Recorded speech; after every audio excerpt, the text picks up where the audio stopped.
What's up, guys? Welcome to Real Estate Podcast, episode 174. I'm here with Griffin. I'm here with Trav. I'm here with Adam. And this week we watched First Man. First Man. Speaking of First Man, this was the first time that I've seen it. Oh, Yeah, so. this is my second. Well, I remember you guys ranting and raving about it, right? Yeah. And I knew we would get around to it, you know? I was kind of podlocked on it a little. I felt podlocked, you know? But it ain't no big thing. What do you think about it? Well, it is, it's just incredible. Like what we had to do to go to the moon? What we had to do to go to the moon. People had to die. And the sacrifices made in order to be the first on the moon.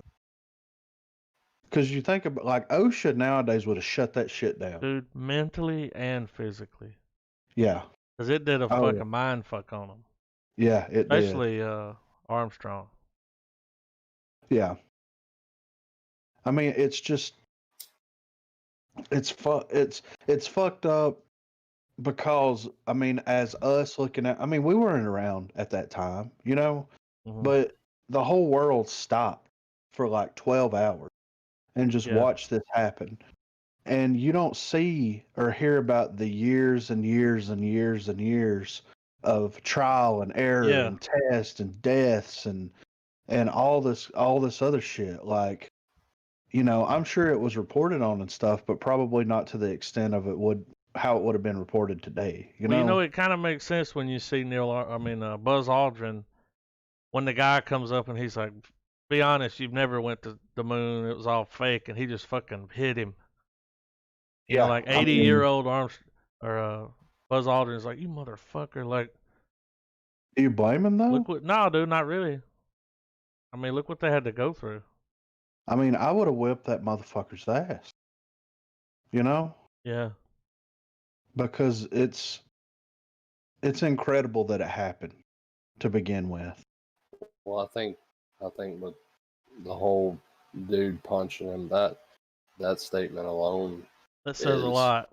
Well, it says that, you know, after all these decades, people still can't believe that we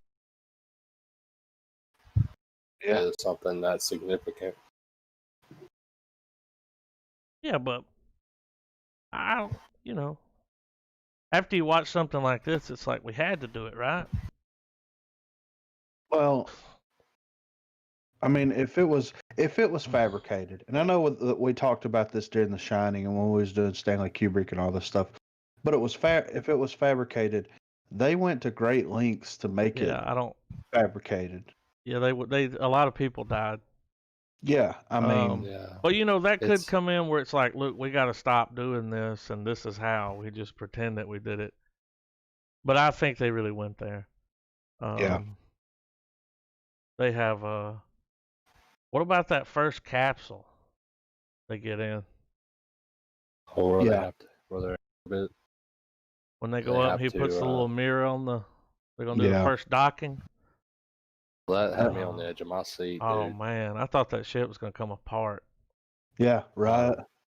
Guy said, "You got a Swiss Army knife?" He's like, "A fucking Swiss Army knife." It was just a bunch of cowboys that built those ships, though. Yeah. I know I've mentioned it a lot to you guys throughout the months that I've talked about it every now and then, but I still think that the shot of him going up to the ship and there's just this moment where you see the other rocket in the distance. It's getting ready to take off as well. That's one of the most gorgeous shots I've seen in a legit serious film. Yeah. A drama, I guess you'd say.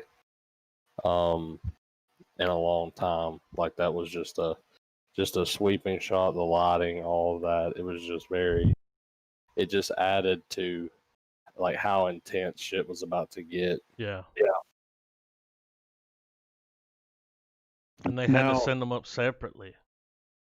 now we do all I that. never We do all that realized in there one, was. but See, I didn't realize that it was that we actually sent 2 rockets I didn't up know there. that either until. No.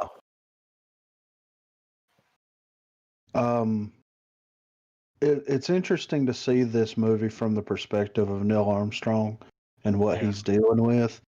I would also like to see the perspective of just NASA in general. Yeah. You know what I mean? Right.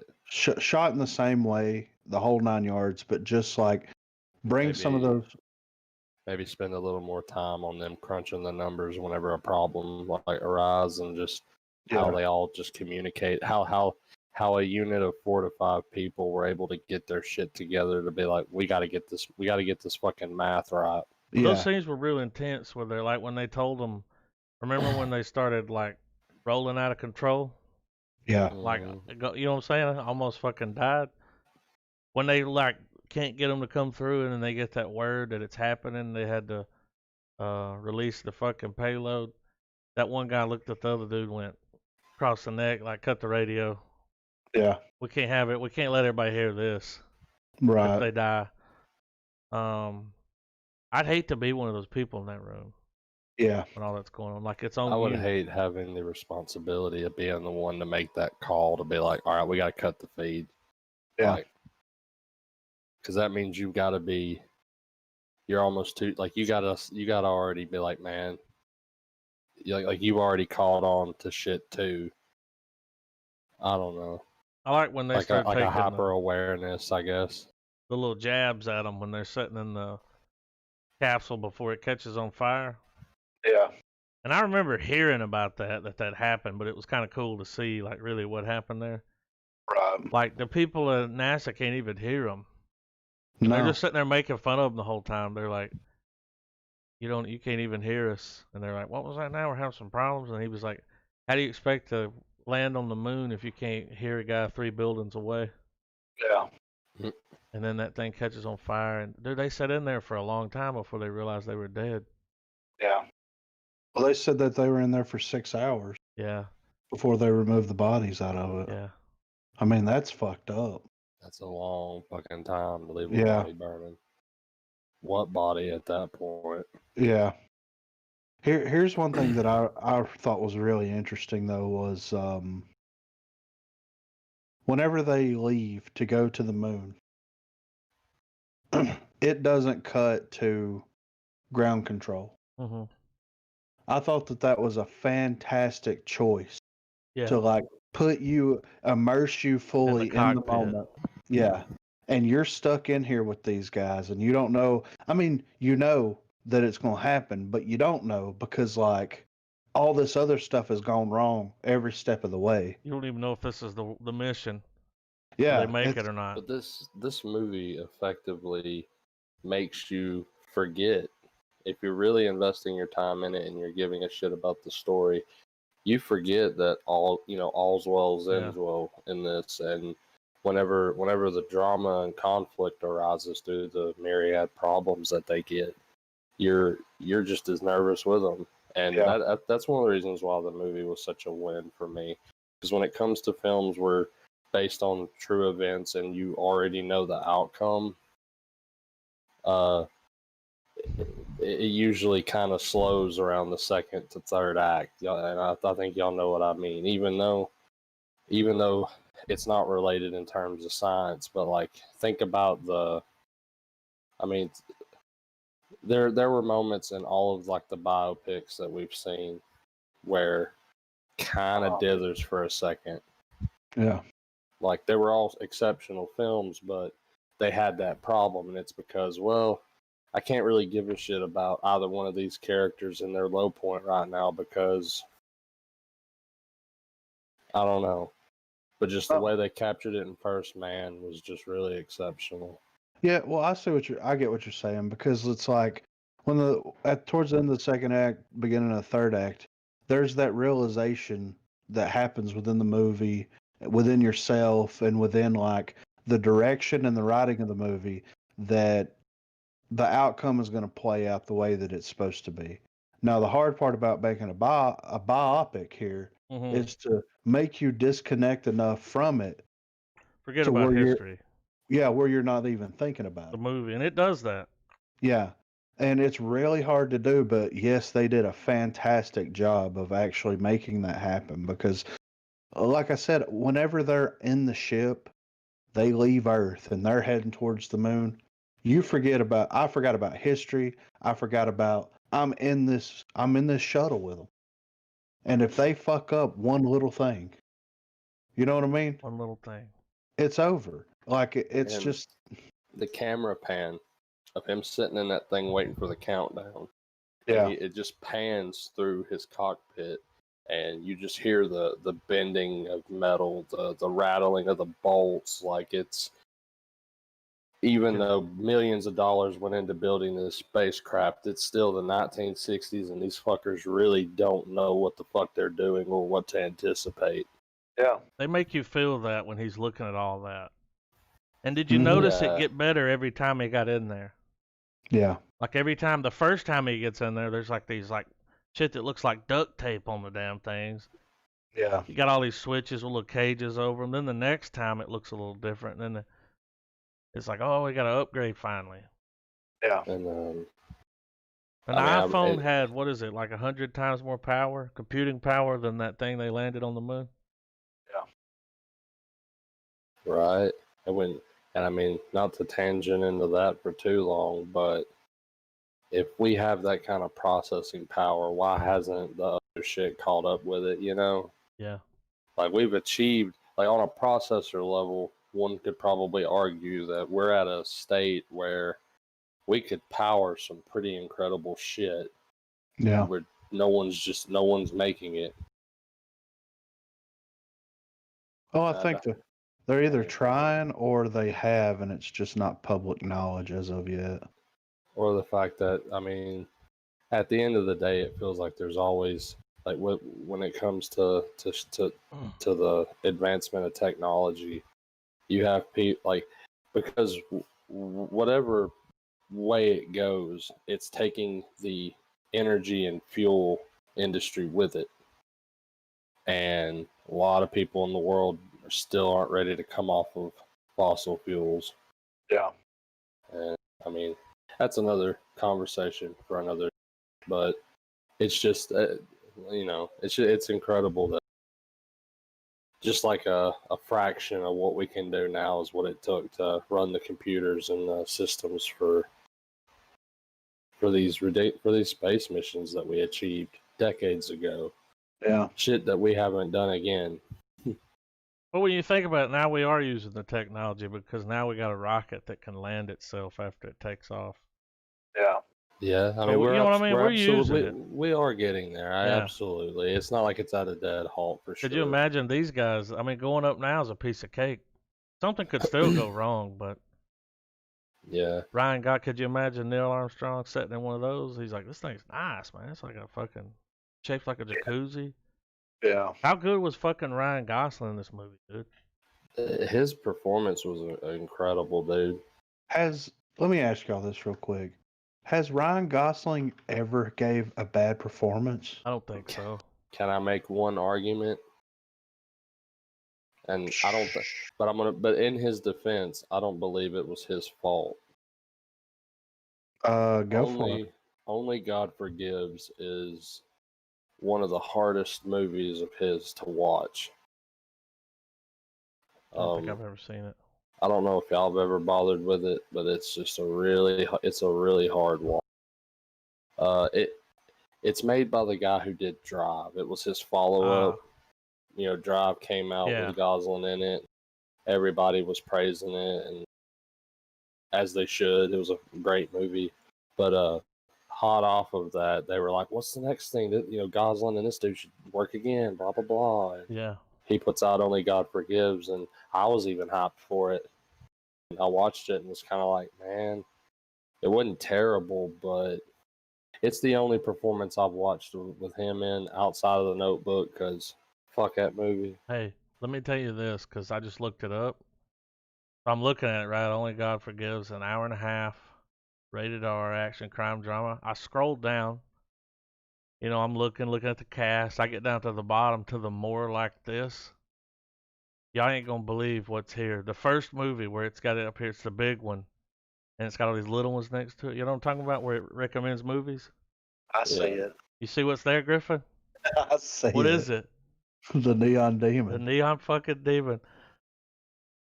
Whoa. I mean, And it ain't But I'll guys. Surely it's nothing like that movie. It's just But can I explain this though? what's that? The Neon Demon was better. Oh, I mean that's. I'll be the judge of it.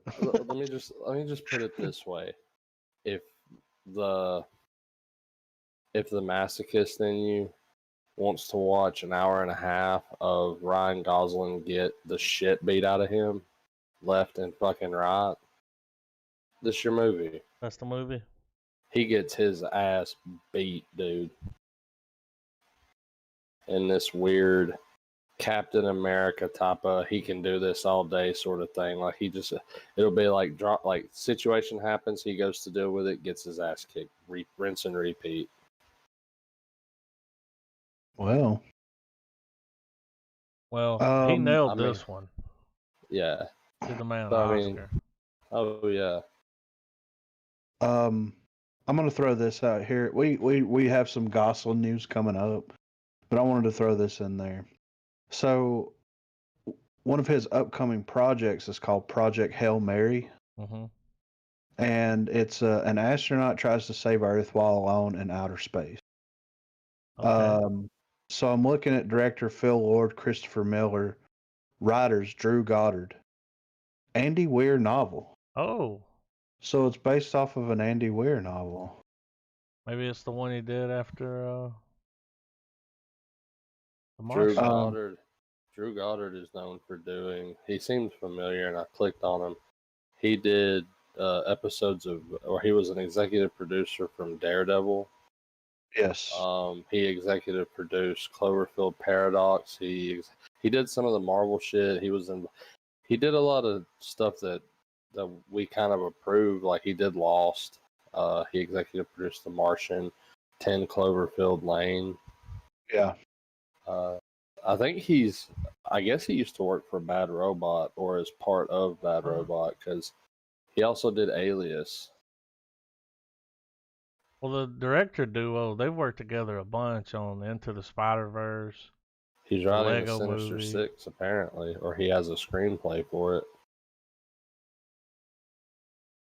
So, Cool.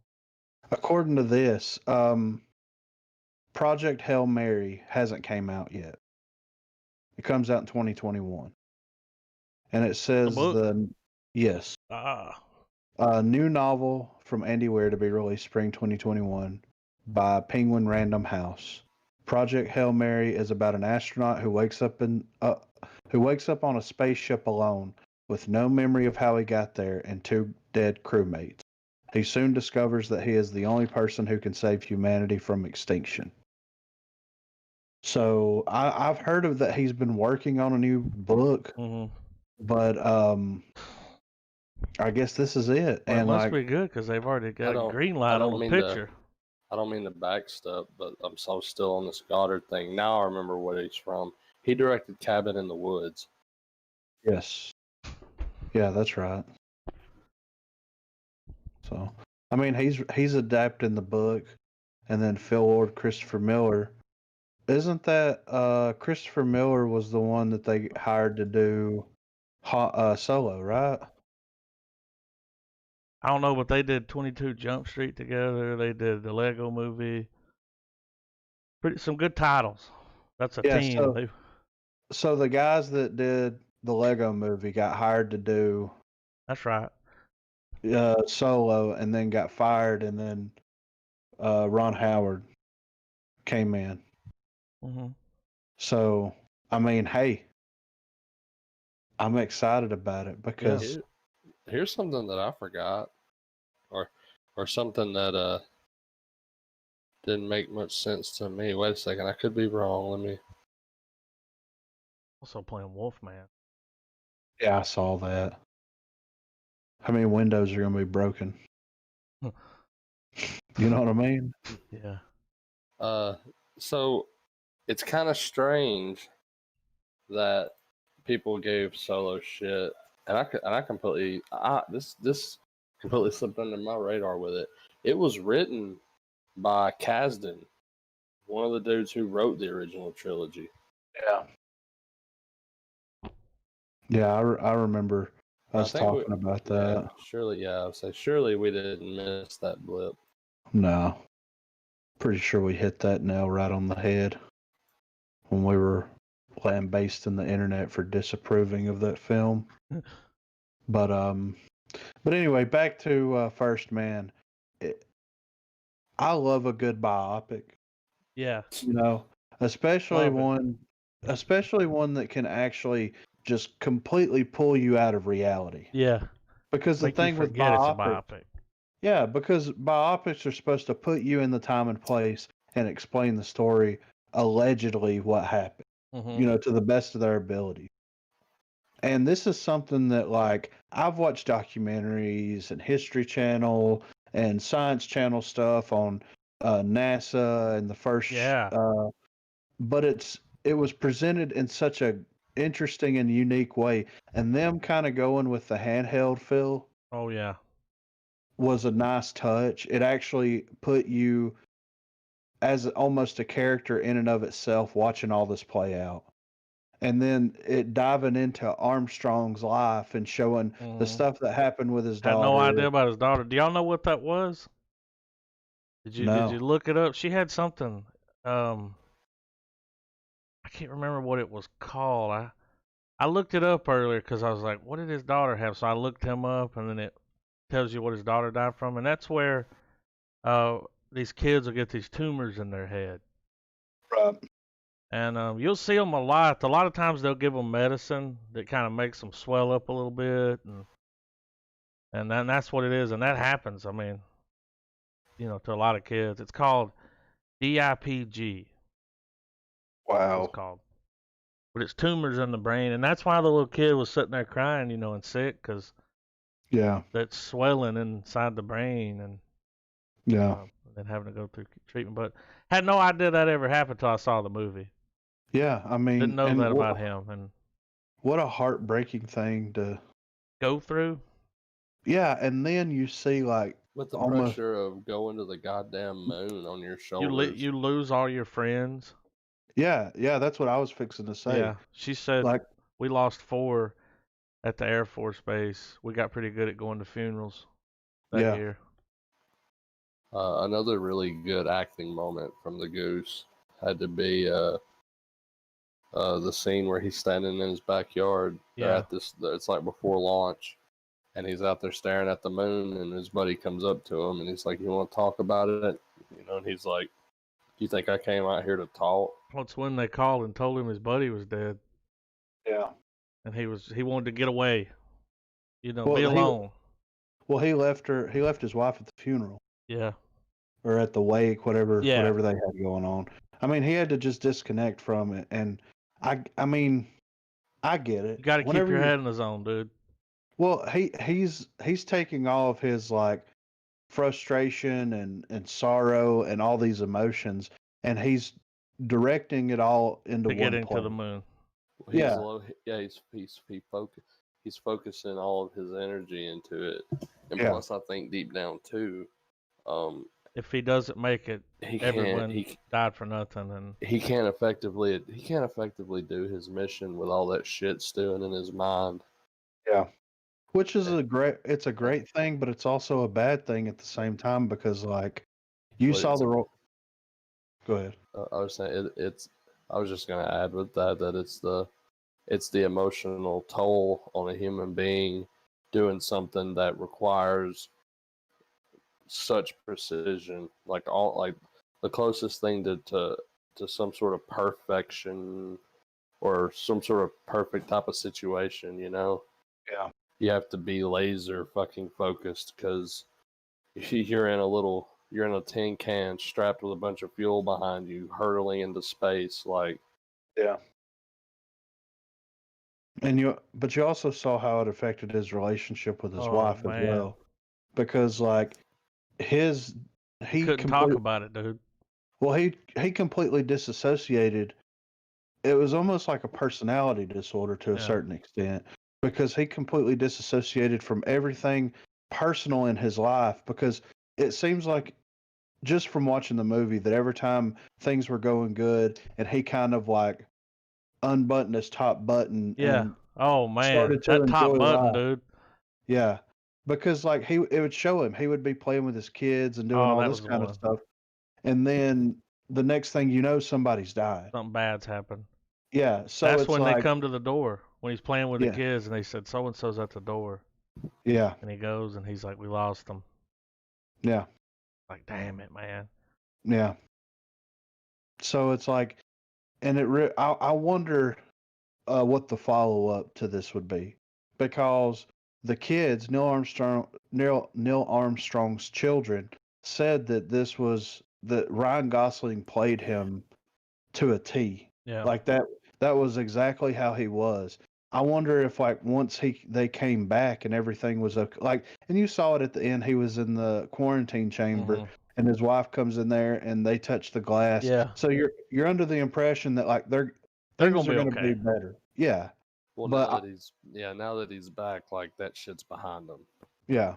and she Well, understood. Almost like the hand thing Did it? kind of signified that she understood why he was the way he was now. Yeah. Yeah. And it's like, Because you can anticipate that type of shit all day long, but when it actually comes to the crunch, and say you are the spouse of an astronaut, like that alone has just as much weight and yeah. seriousness to it as the person going to the moon. Like Well, you're seeing your closest loved one, do something that at that time seemed completely reckless and unnecessary. yeah. And she even expresses that whenever she's by the pool. I think it Talking was to she her was, friend, and she and said, she "I was just want to like, have an ordinary life." yeah. Yeah. And whenever that whole conversation happened, you just kind of see the emotions and stuff on her face. It's like nothing about this is normal. I never know if he's going to come home or not. Like, and you just see the emotional toll that it's taken on her as well, Oh yeah, worrying. there were moments in the film where they both conveyed that sense of they That might happen to me. they don't know where to start. Like Yeah, Like when he comes home and his face is fucked up because he crashed that rover test thing. yeah, I mean, that shit almost killed him. There's no. It's like, dude, the moon don't even work that way. And he's up yeah, here trying to fly his piece of shit. It's like, dude, you almost got him killed. But he walks in the door. She sees him, comes over and touches it. She's like, "Are you all right?" And he's like, "I left something at the office," yeah, and he just left. Like, I can't deal with it right now. yeah, We can't get into it. I mean, dude, you're going up in a rocket, sitting there thinking about you just had the fight of your life with your old lady. Can't, you know? yeah. right. Got to make it back. The footage of them after they made it back, they were shook. You could tell that. Like when they came back and they did a press conference, But hell, do you blame them though? they were shook. I mean, and the facting, Yeah. the face acting. Oh yeah. Ryan Gosling can fact He his was way doing out it, of man. anything. Yeah. I mean, he puts all his emotion in his face, and it's a great thing to see. Even like when you watch Drive, he doesn't say whole lot of anything in Drive. His face does all the acting. Yeah. It's fucking ridiculous. Says it with a you look. know? Yeah, it's crazy. Like I'm pretty sure you could count the amount of lines he had on like your hands in that movie. Yeah. But I really enjoyed it. Like I said, I would like to also see, a biopic from the point of view of NASA in and of itself, and like Buzz Aldrin, Neil Armstrong, just kind of be somewhat background characters Yeah. to a certain extent. Well, the only And time you see them is when NASA's talking to them. yeah, Well, it would be interesting if they did a film. Now, granted, this would become more entertainment value than entertainment plus informative in a way. Would you consider First Man slightly informative? Yeah. yeah, I could see history teachers on those days where they ain't got nothing to do, they could let their class watch it. Yeah. Oh, for Yeah. sure. But I said all that to say it would be interesting if they did something where now that he's back and everything, a sequel to it, which I would rather it just be just a completely different movie altogether. But a film cataloging the events leading up to the creation of the moon landing hoax conspiracy, because I feel like any kind of thing like that, it all trickles down to initially being some disagreement between somebody. Like, who was the person that was so ingrained that they were like, that's bullshit when they were watching the TV? Yeah. You think that one guy was? He was like, I ain't got no food in my refrigerator, but Whitey's on the moon. Dude, I was gonna bring this up. Did you know that's a real song? No, Did you look the I song up? It's a real song that came out, did I not guess, know around that that. time. Well, when I put it in, it came up. And there was some dude that, was singing, and I was like, okay. Oh, Or I maybe couldn't something, get through this without bringing up Whitey's on the moon. or maybe Here it something, is. or maybe something in the vein of The Big Short, where the movie goes on to show how we it gives us the truth as to why we didn't have any more funded space missions to the moon for so long, and it just shows how how the world kind of reflected on it. Just kind of give us a movie like that where you find what went wrong, why the NASA funding got pulled, because there's bound to be a story amongst all those different missions. You know what I mean? Yeah. Or just pieces of each mission that could build towards a larger story. Yeah. But yeah, I really enjoyed it, man. I thought that it was a fantastic flick, and it's crazy that it didn't get theatrical release. I It believe did it win. did. I think it got a small one because it won some It was awards for limited. best, like visual effects and I think maybe sound. I think they pulled a move where they put it in enough theaters so that Kind of like it The could Irishman be did. so that it could be in the running for the award Because I'm ceremonies. pretty sure it won something for visual effects, which looked great. Like when that when that rocket took off, the big rocket, when they're headed to the moon and you see it flying up, going through the sky, like that footage looked real. Yeah. Did y'all notice it had like a little grain to it, like it? Yeah. Here we go. It won an Oscar for best achievement in visual effects. There we go. Rightfully so. Yep. It won best achievement in sound editing. There we go. And it was nominated for production design and its sound mixing, which it was just nominated for that. Won 2 Golden Globes for best original score and for Claire Foy's performance as an actress in a supporting role. Yeah, You did a great job. And it got nominated for a lot of BAFTAs, but it didn't win any of them. And this was all for the 19, obviously for the 19 award cycle. Right. What's crazy is the budget was $59 million. Whoa. And it made 105. Yeah. And in the U.S. it made 44. So it made 44 million out of 105 in the U.S. alone. So like other countries were eating it up, right? I mean, that's well over 50, almost 60% of it. Something we didn't mention, I don't think. Our boy Spielberg was also an executive producer. And originally, according to the wiki, originally the film was supposed to be directed by Clint Eastwood. Oh. Damn. That would have probably been good. Yeah. I think we would have got a very similar film in tone and visual. He could capture that. Yeah. What I like about it is, you put it up there with like Apollo 13. This isn't like last week's space movie where there's there's time travel. This shit happened. Well, think about this too for the director, man. Just tip of the hat to him, Damien Sayre Chazelle.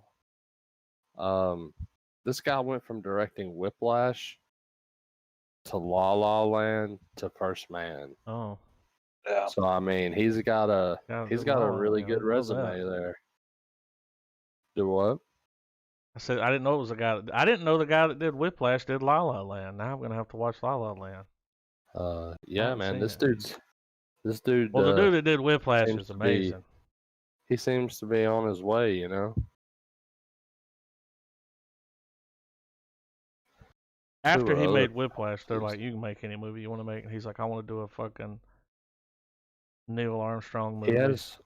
He has 3 films before that where he gets 2 writing credits, and he did a movie in 2009 called Guy and Madeline on a Park Bench. It's an independent black and white romantic musical film. So I mean, this guy's all over the place in terms of style. Yeah. I mean, Well- doesn't seem like a film I'd be interested in, but I mean, I'm Let's- sure. I mean, yeah. for him to be picked up on some of these projects, it has to be good. It's He wrote, directed, and produced it. says jazz trumpeter, so he's Oh, yeah. ingrained in that jazz. Well, I told you when I stuff. watched him doing interviews about Whiplash, he had a teacher like that. That was scary and would yell at you, and you'd want to throw up before you went to class, and tortured them to make them better. So apparently, it seems to me like Whiplash is a refined version of his film Grand Piano. Check this out, guys. Grand Piano is a 2013 English language Spanish thriller film directed by I'm gonna butcher his name, Eugenio Mira. It stars Elijah Wood and John Cusack. The film is about a once promising pianist returning for a comeback performance, only to be the target of a sniper who will kill him if he plays one wrong note. Phone booth with a piano? Might have to put that on the list.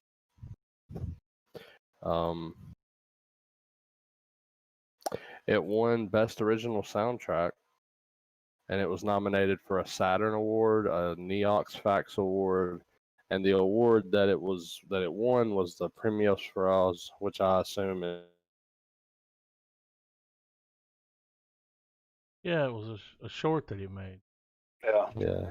2013, and he got to do the real deal. That's cool. Yeah, I'm gonna have to. We should check out some of his other work, or at least stuff that he's got his hands in, because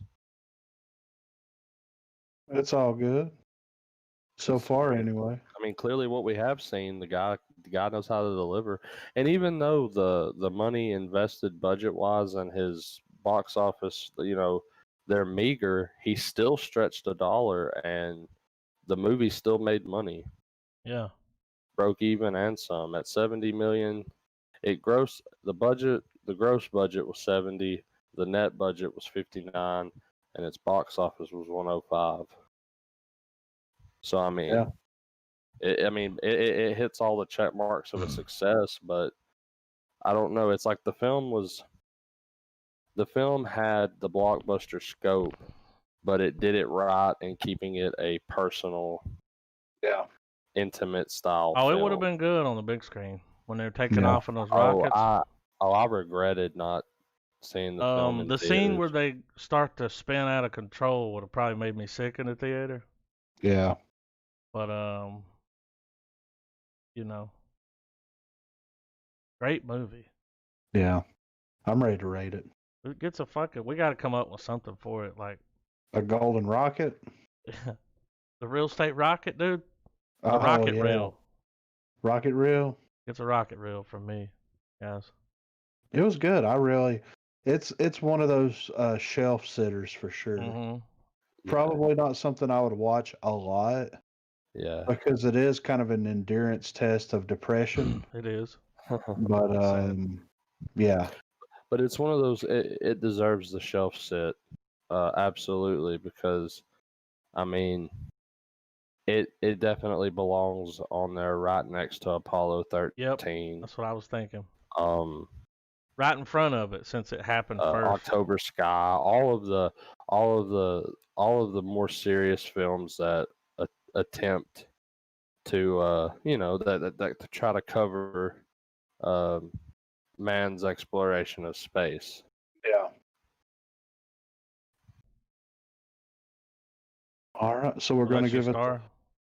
Yeah, Everybody full star, right? I mean, it gets Golden Reel Rocket.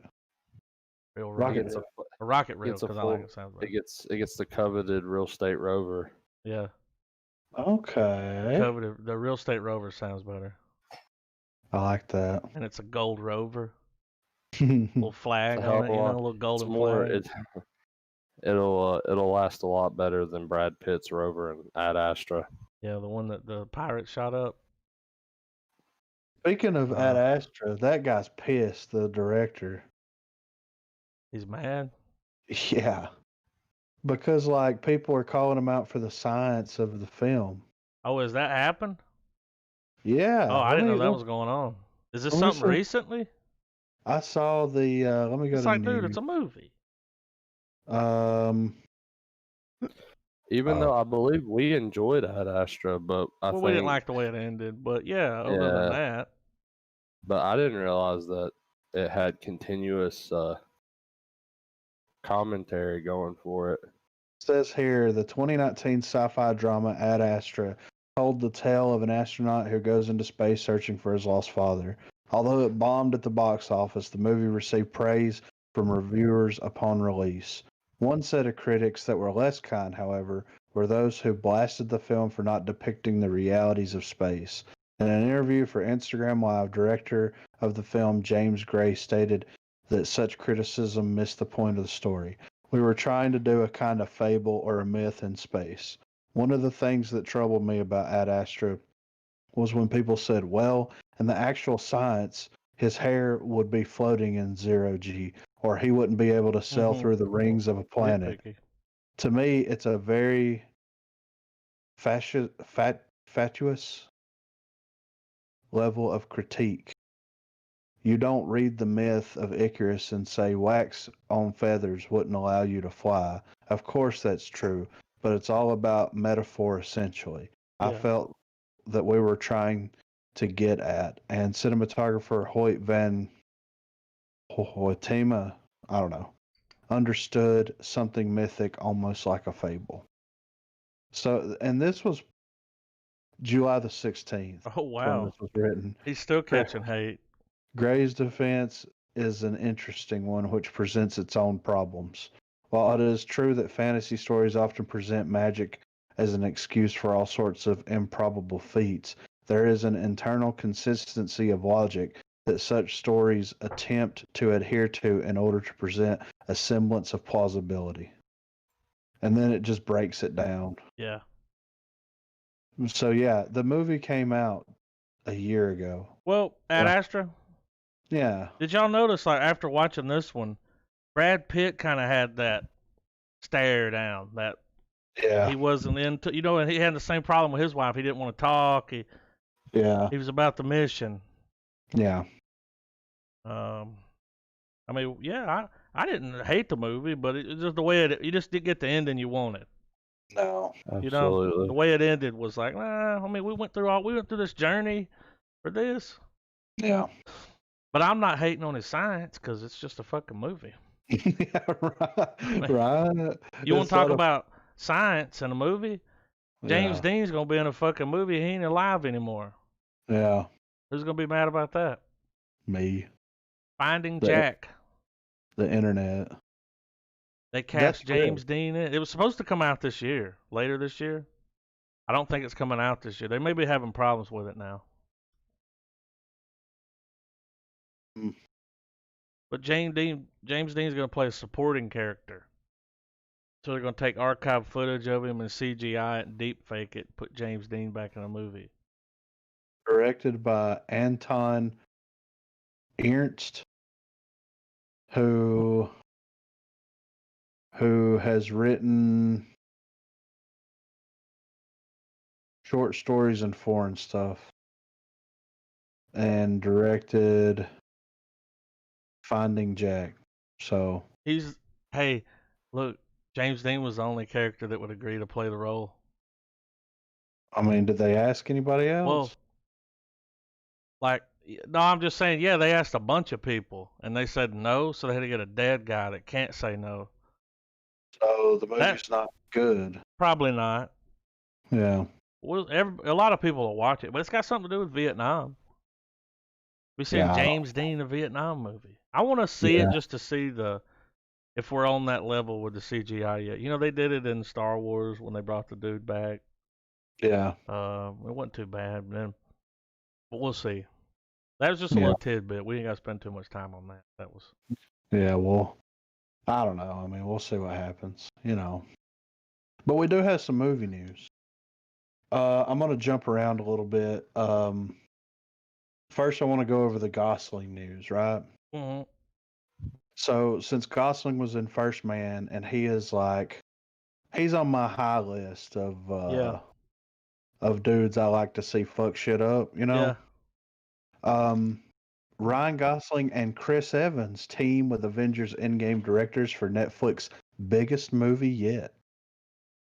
So Netflix has just picked up The Gray Man, which is set to be the streaming service's most expensive original movie to date. Ryan Gosling and Chris Evans are set to co-star in the movie, which will be directed by Joe and Anthony Russo. Oh, the duo shit. behind, yeah. The goal is to create a new action franchise comparable to James Bond in scale. According to a new report, Joe Russo penned the screenplay with Christopher Marcus and Stephen McFeely. So they did Endgame and Civil War. So he penned the screenplay, and he got Christopher Marcus and Stephen McFeely to do rewrites on it. The Russos will produce through their Agbo production company. Described as an action thriller, The Gray Man centers on a deadly duel between two killers. Gentry, who's Ryan Gosling, is hunted all around the world by Lloyd Hansen, Chris Evans, who used to work with Gentry at the CIA. Anthony Russo had this to say. The movie is a real mano a mano between those two great actors, who represent two different versions of the CIA, in what it can be and what it can do. For those who were fans of Captain America Winter Soldier, this is us moving into that territory in more of a real-world setting. That's what this movie really means for us.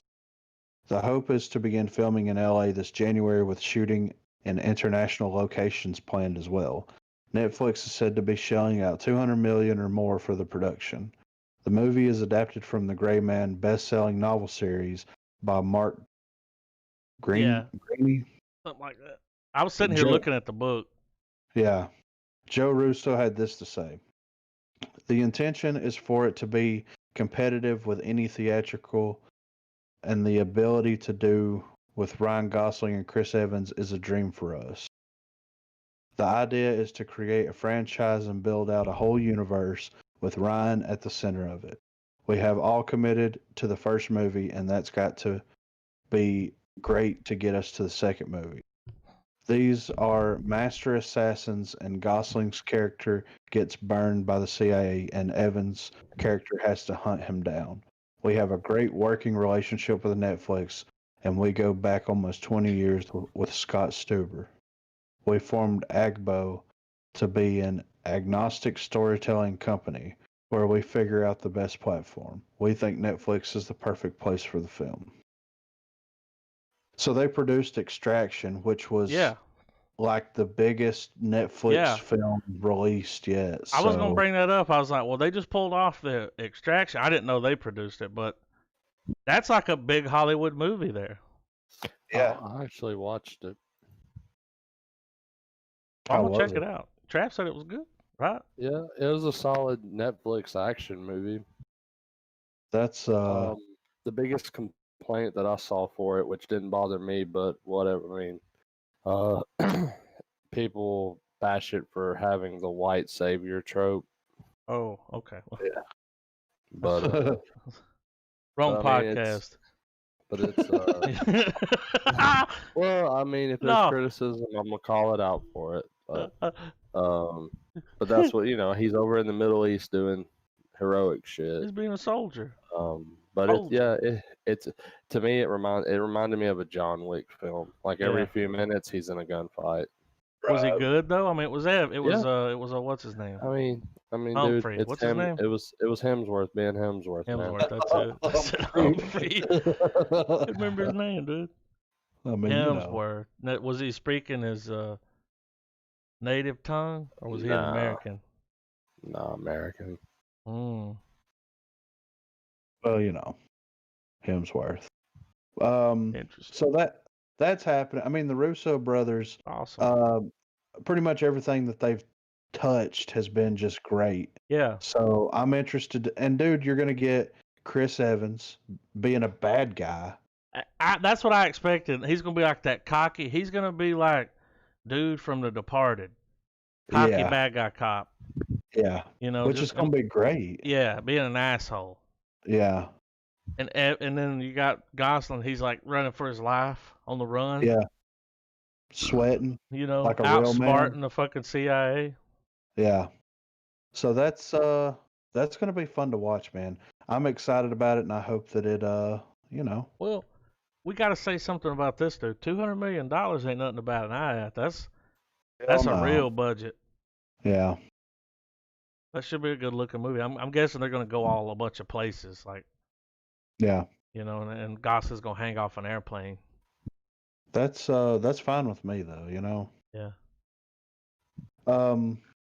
So next up, we're gonna continue with the Russo news, and it says here, this is just a little something to throw around, but Secret Wars movie event would eclipse ambition of Infinity Saga, teases Russo brothers.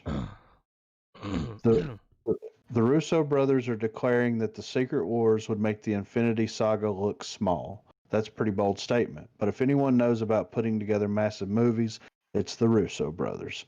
The directing duo finished their Marvel Cinematic Universe run with Infinity War and Endgame after working on Captain America Civil War and Winter Soldier.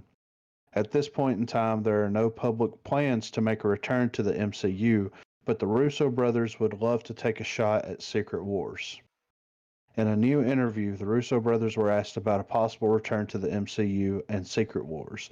The storyline debuted in '84 and was originally the idea of Mattel, who launched an action figure line to tie in. The idea revolves around a giant team-up to take on the world's biggest villains, which also uses alternate universes. Joe Russo had this to say. I read that when I was like 10 or 11. He didn't say like, by the way. Yeah, it was perfect, dude. Just say it, dude. I'm sitting here reading it with you, but that was perfect. I read when I was like 10 or 11, dude. Come on. And it was the scale of getting all the heroes together. It was one of the first major books to do that.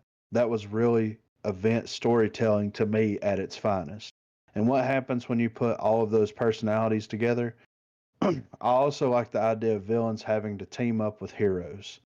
Anth, he calls his brother Anth. Of course he does. Anth. Are these dudes gonna have a sex change like the Wachowskis? I hope not. Anth and I complicated relationships between heroes and villains.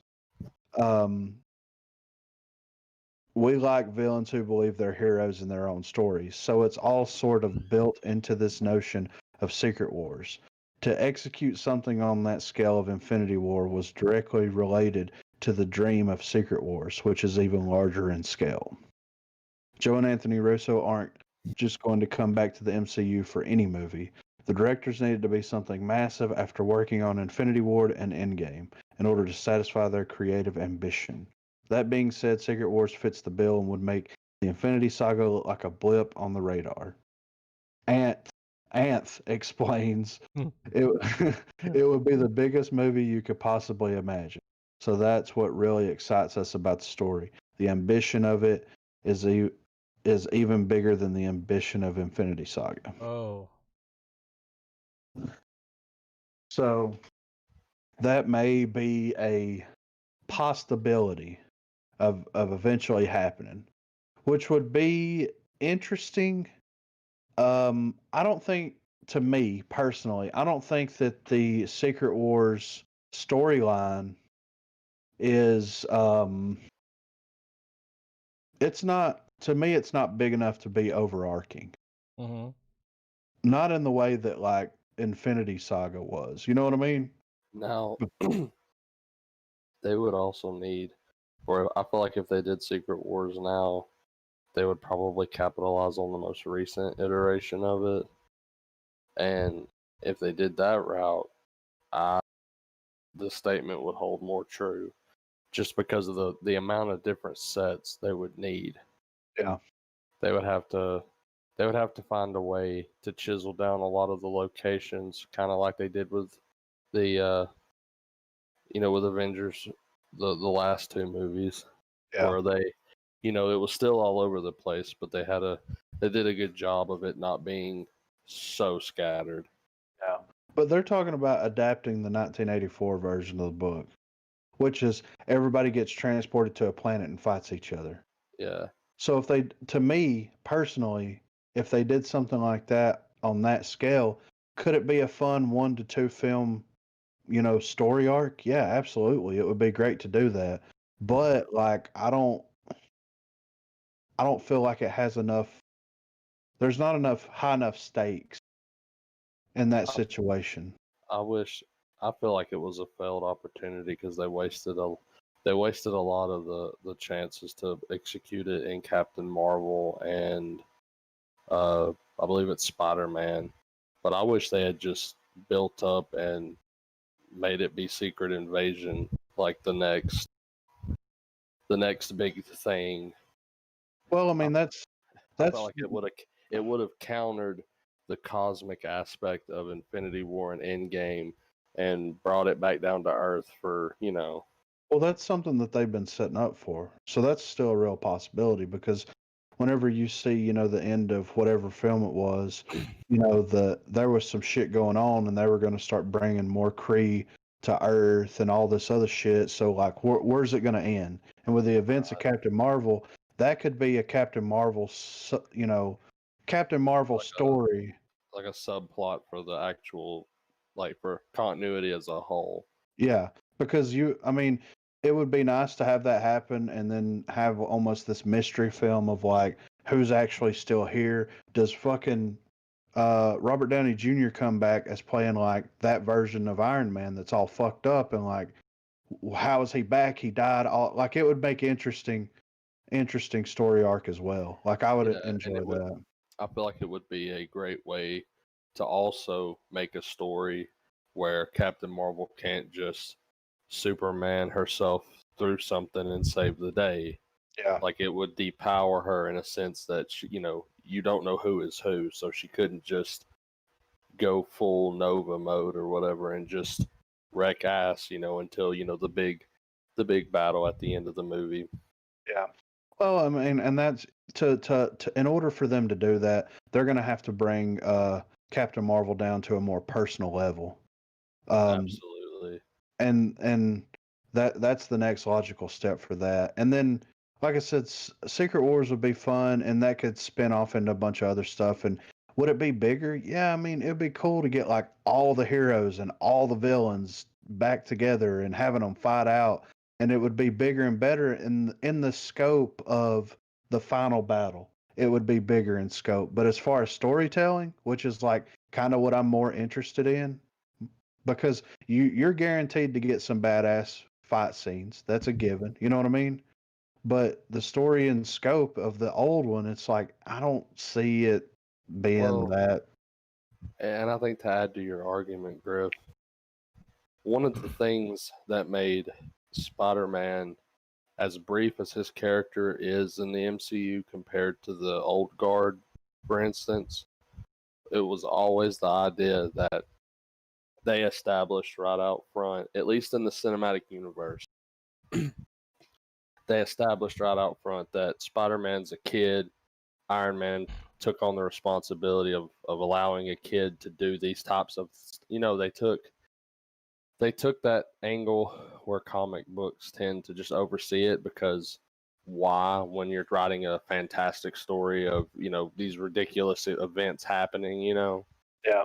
and they made it like, because no matter what you were seeing on screen, as in regards to like the CGI fest of these films, what made Spider-Man's incorporation was making him, the whole dynamic between him and Iron Man. And he's relatable. Yeah. Oh, I mean, never mind Spider-Man and Peter Parker as a character. Yeah. But, bringing him in, having his reasoning to be there, and that personal level that we're saying that Captain Marvel would need to have. Yeah. Yeah. But I thought that was interesting. I was going to throw that because the Russo brothers, I mean, who knows and I don't think this will happen. I don't think that Marvel will go the route of Star Wars in relation to like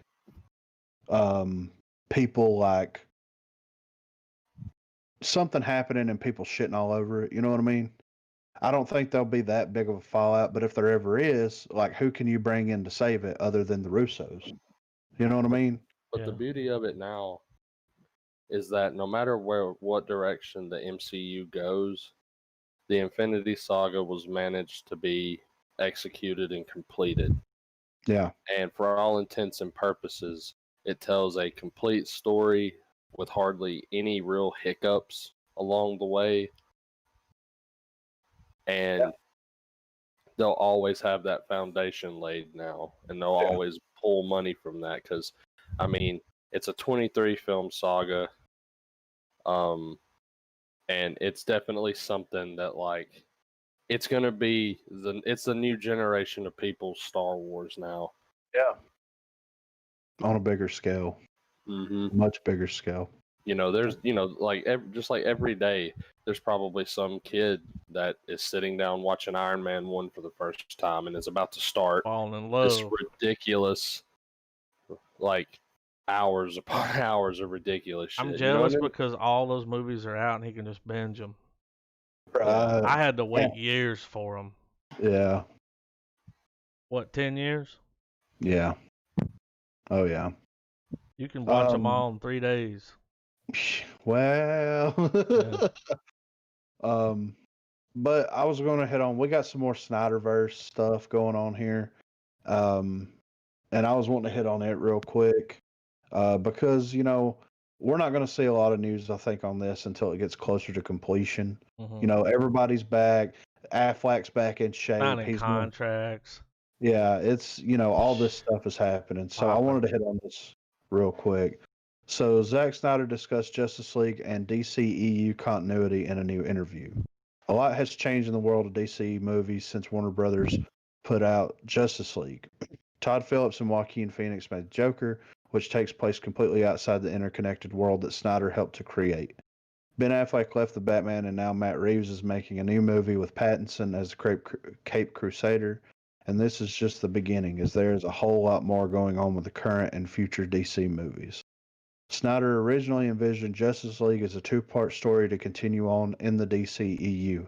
However, the studio shut that idea down and the movie became just one part. And after that, the director had to exit the project due to a family tragedy, so he wasn't able to complete his vision.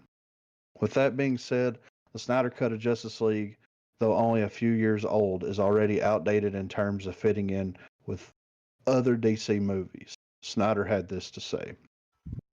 Frankly, the DC cinematic universe has branched like a tree and blossomed and grown in amazing and great ways, except for Wonder Woman. But for me, where Justice League falls, I believe that is really sort of represents its own path. It's kind of separate now from the DC cinematic universe continuity, and I think that's a good thing. DC fans knew that Zack Snyder's Justice League was going to have to sit outside of the current state of the DC universe. For the most part, these fans are just happy that the studio is giving the director the chance to show how he originally wanted the story to unfold. While we haven't seen very much from Snyder, he did tease that a new clip will be released this week, along with a small and special announcement for fans. Snyder directed Ben Affleck as the Dark Knight on more than one occasion, and the two share a bond. Affleck is very happy to see that the Snyder Cut of Justice League is finally a reality. But how does the director feel about a new director and actor taking over the franchise? As it turns out, Snyder is pretty excited to see what Matt Reeves and Pattinson can do. He explains, "You look at what like Matt's doing with Batman. By the way, I'm super excited about that. I think he's an amazing filmmaker, and I think this is great. And Robert's cool. I just think it's great. I'm a fan, so I'm excited." Um, so I mean, we all knew it was going to happen. You know, the Snyderverse, that story kind of ends with the Snyder Cut, unless they make billions and bazillions of dollars to get Snyder to continue on with making more of his universe and his continuity. Yeah. It's a Which test. Which I think would be the most DC move that DC could make. Yeah. Well, because that's the thing. Don't insult the audience. We can watch different stories taking place in different universes. We can grasp that concept. Yeah. Pump them out.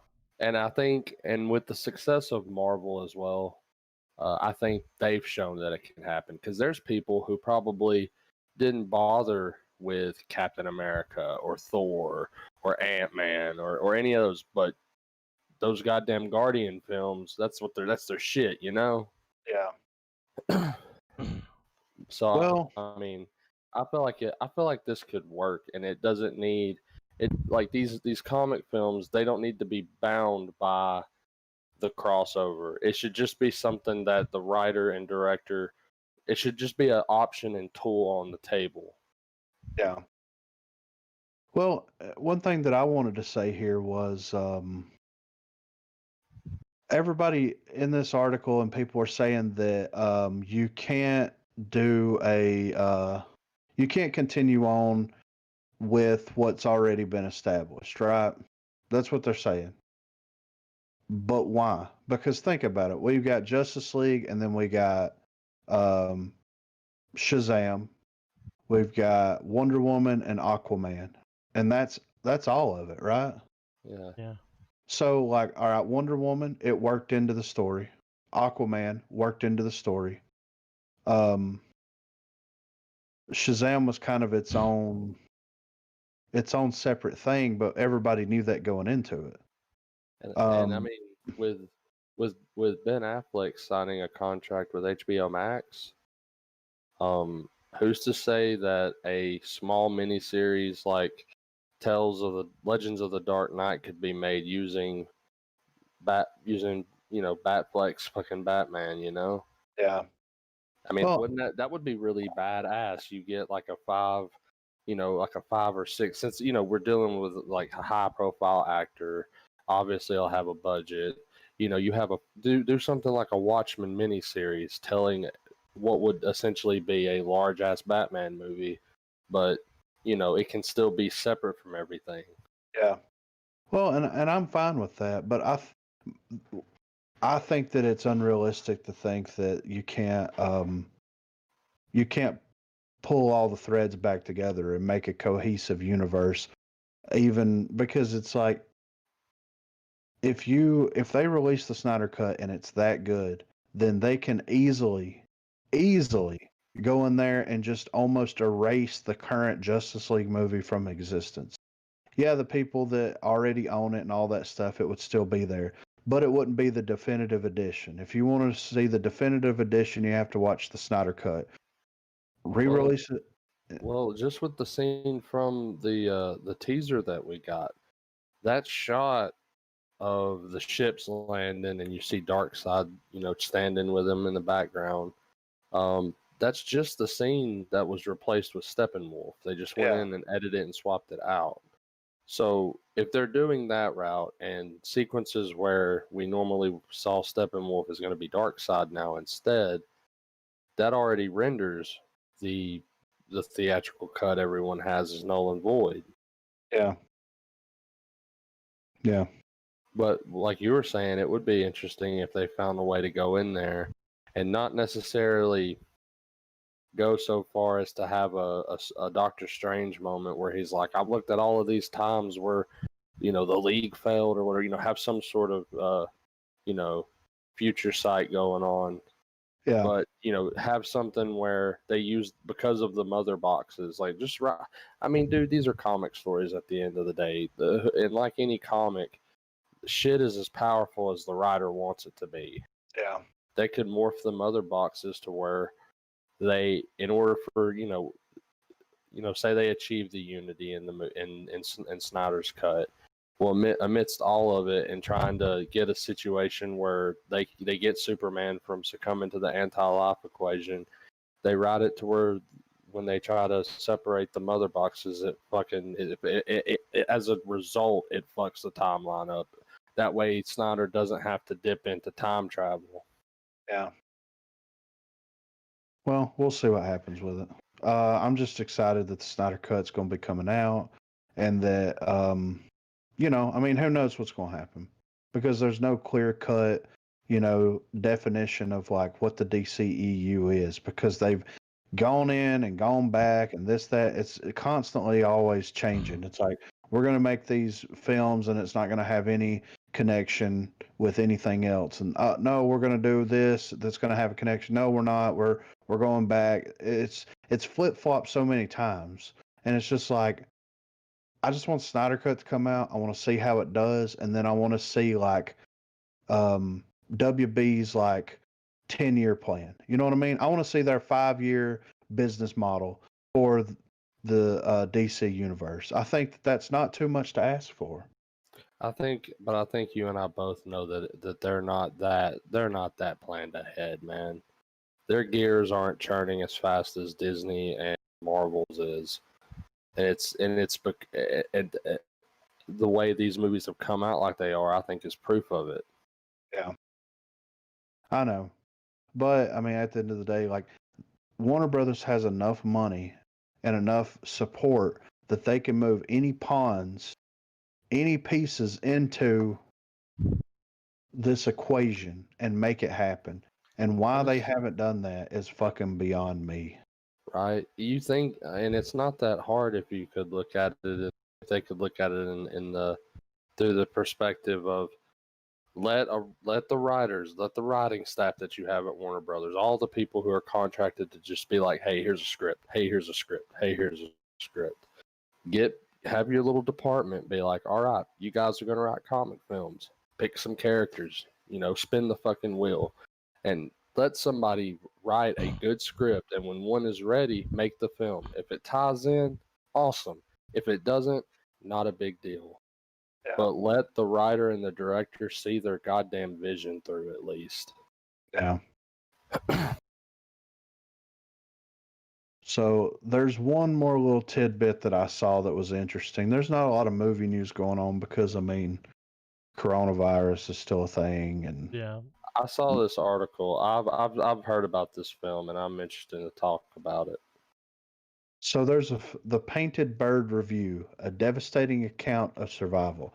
Now, I'm not going to go balls deep in the review, but I do want to hit on some of the points here. The Painted Bird is a bleak odyssey of humanity's darkest instincts. A Jewish boy suffers horrific abuse while traversing an unnamed Slavic country during World War II. Shot in stark black and white, The Painted Bird has graphic depictions of murder, rape, pedophilia, and bestiality. The boy is a witness and victim of war zone atrocities. Czech director, and I'm not even going to try, delivers a brutal, unsparing account of survival. We first meet the boy at a dusty peasant cottage, small, slight, and with dark eyes. He's cared for by the aged Marta. The boy does his chores, eats a meager soup with a sliver of potato, and stares wistfully at a picture of his family. He watches Marta wash her feet. I mean, I'm not going to go into all of this backstory. The Painted Bird is a film adaptation of Jerzy Kosinski's 1965 novel. The characters speak the inter-Slavic language, except the German and Russian soldiers. Each person or group the boy meets is introduced by a black card. The near 3-hour runtime is broken down into segments. These chapters are a collective measurement of innocence lost and defiled. I dropped the trailer in trailers. The trailer's out. Somehow we missed this in February. So here at the end of that article, it says it had walkouts during its premiere. Yeah. Saying it also received standing ovation, but it's not an experience for the faint of heart or easily offended. The writer put that he was appalled, saddened, and transfixed. It's a devastating piece of art. I feel like we're getting so. Is he trying to pull like a modern day Tarkovsky? Possibly. I kind of felt that way when I heard the author of the book's name. Yeah.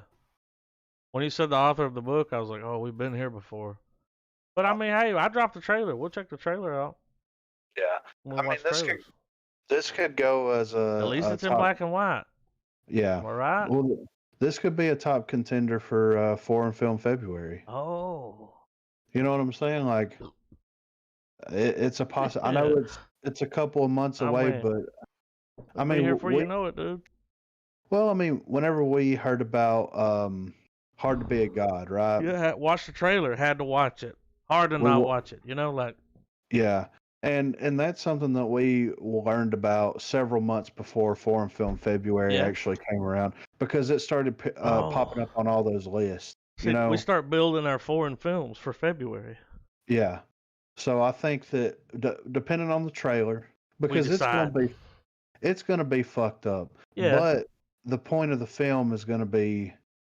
Let's see what the story's like. I mean, humans are fucked up, you know. Yeah, I mean the point of the film is to show the depravity of humanity, especially in wartime. Yeah, I've got another foreign film to watch in February, but I'll hit y'all with it later. All right. But yeah, it says here that it will be available July 17th on demand from IFC Films. So if anybody out there is interested in checking this out before Foreign Film February, it'll be on the IFC streaming service. I didn't know they had one, but yeah, or it'll be on demand. And when does it come out? It came out July the 17th, so it's out now. So it's out. Yeah, it's available. Okay. So yeah, guys, I mean that was an interesting little article, because we love black and white, we love foreign films, you know, the whole 9 yards. So yeah, we love it. Yeah. So I mean that's all the news I found. Did anybody find any? Is we ready for some trailers? Well, I did see something. I don't even know if this is worth mentioning because it's not. It's just news. Right. Okay. So, Animal Planet, 4 months before Joe Exotic went to jail, Animal Planet was filming with him. And now they got a show coming out called Surviving Joe Exotic. It's a new Tiger King. I'm guessing they'll show the evil side of him. That'll be coming to Animal Planet. They're going to ride Tiger King. Yeah, dude. Here's the question that I have now. Nick Cage is going to play him in a movie. Do you think Tiger King would have been even remotely successful? It was quarantine, dude. It was quarantine, man. I mean, do you think that's what gave it its popularity? Yeah, and it just being ridiculous. Those first couple of weeks, everyone was just, already hitting boredom, and that just happened to be, drop at the right time. It was like the Wild and Wonderful Whites of West Virginia with tigers. It was a train wreck. Yeah. And you guys remember at the end of the movie too, where they kind of did not the movie but the series, where they did the follow up. Watched it. Well, they did a follow up. Yeah, it's not revealing anything to the series, but essentially, he is in jail. You've read enough tabloids on it to know that he is behind bars. So But they go on to mention, they're like, it's bittersweet that he technically got what he wanted, because one of the things throughout the show is that he really wanted to be famous. Yeah. Yeah. The show made him famous, but he can't enjoy that fame. And Right. to add salt to the wound, even if he wasn't in jail, he wouldn't be able to enjoy it either. There's no public speaking for entertainers. Yeah. He would still technically have to be. I mean, he would probably make money off YouTube if he was still doing podcasts or whatever he was doing, where he goes on about his Carol Baskins rants. What was that Jeffrey, what's his name, Roastmaster? Jeffrey Ross. Jeffrey Ross. He did his podcast back during the Joe Exotic hype. And y'all, he even played some songs. He was like, I know you. He's like, I'm a big fan of your songs, Joe. Can I get you to play some? He's like, sure, I got a guitar here, And he was playing and singing them. And I was like, damn, he's really singing that shit. I mean, Well, I mean, the way that, speaking about that, it's like, if the quarantine and coronavirus wouldn't have happened, would it have been popular? It would have been like the Wild and Wonderful Watts West Virginia. Yeah, take a little longer. Deep cut. It would have taken longer, but it would have also have been very word of mouth. Yeah. So it's like, it did help it, but I think that the oddity of it would have spread, not like wildfire like it did. I mean, I still haven't watched it. Yeah, so, right. You and Corey. So there's people that haven't seen it. Yeah, but But I'm ready. I just saw that. It was something I saw, and I was like, whoa. We've got some good ones this week, I think, guys. Think we got some bangers? Yeah. Bangers and mash. I was thinking it. Yeah. For sure.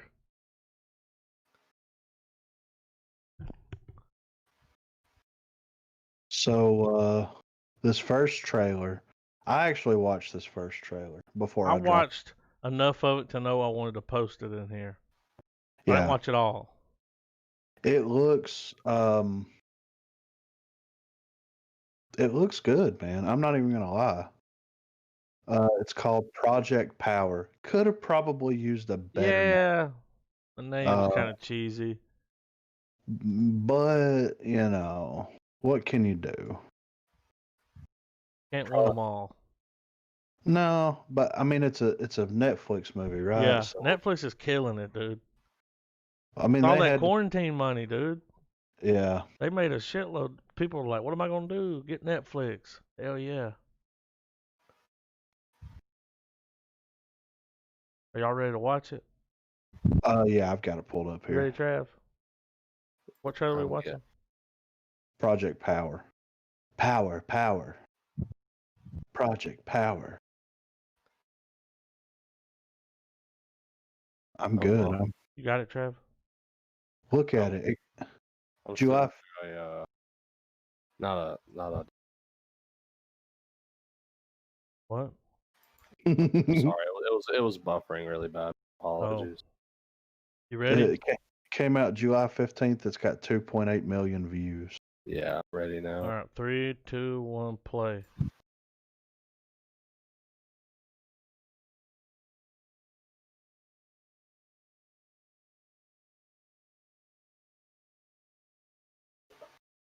There was in Limitless. Nah, it wasn't as cool. Was that MGK? I think it was. Looked like him. Could have confirmed that.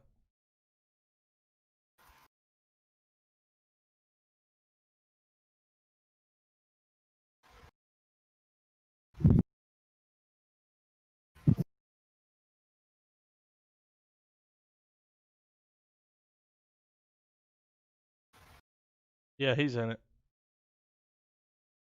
Of course he is. Got quite a bit of projects coming out.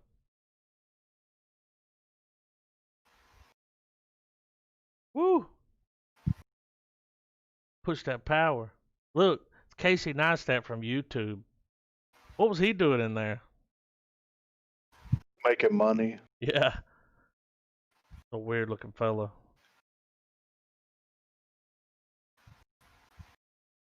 Oh. Look at this guy. The power. Got a red eye.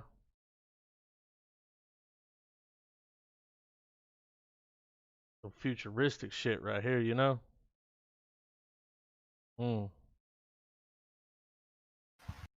That's fucking awesome.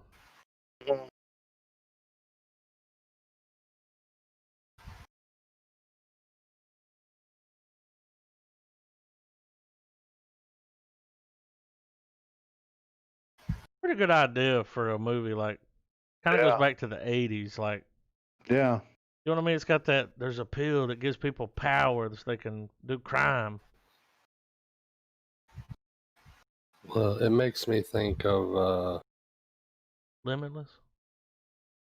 hold on.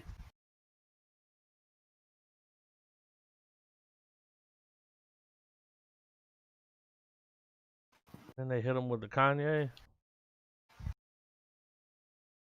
Okay. Oh, wait. Okay. So Netflix seems to have this ability now to make these original stories that take influences from what's trending. And this reminds me of Bright, but with superheroes. Yeah. A buddy cop story about people with superheroes. I felt that Bright thing.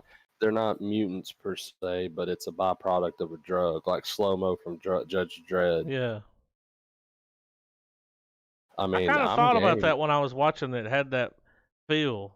Seems Bright. Like maybe it was shot by the same people. It just kind of had that. It's different, and therefore I'm intrigued. Bright was pretty good. Yeah. I'm interested to see it, man. I mean, it's a good idea. We got Jamie Foxx, Joseph Gordon-Levitt. Never know what your power's going to be, so there could be some crazy shit going on, you know? Well, yeah, and it shows you too that I like the idea that they took it and they were like, all right, this MacGuffin exists, which is the pills, and they're like the people who use it are obviously the more seedier bunch of the world, the criminal element. And I feel like the shots where the heroes or the main characters are taking them, like one cop, Joseph Gordon-Levitt, he took one. Well, it's like but it seems and like used it against them. Well, I feel like it's going to be a reluctancy. You know what I mean? Yeah. I don't think Jamie Foxx takes them. He says it in the trailer. He's like, "You still taking them pills?" It's like, whop, whop, whop, whop, whop, whop, you know. Here come a power. Yeah. So I'm excited about it. Yeah, it looks good. Yeah. It's a Netflix movie. You know, who doesn't have access to it? We're watching it. Yeah. So next up, what you got?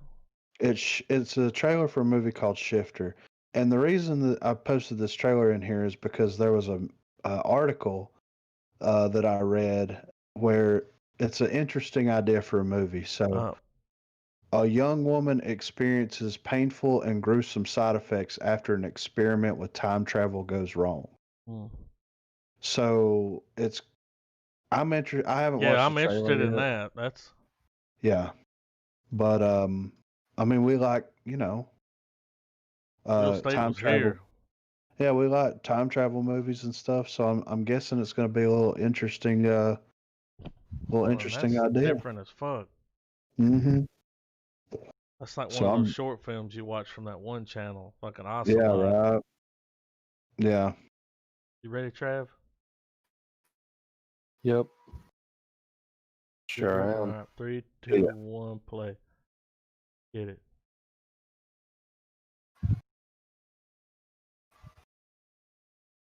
Woo!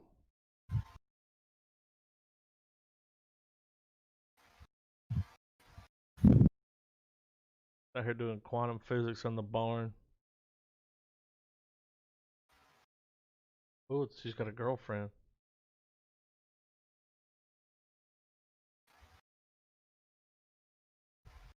Oh.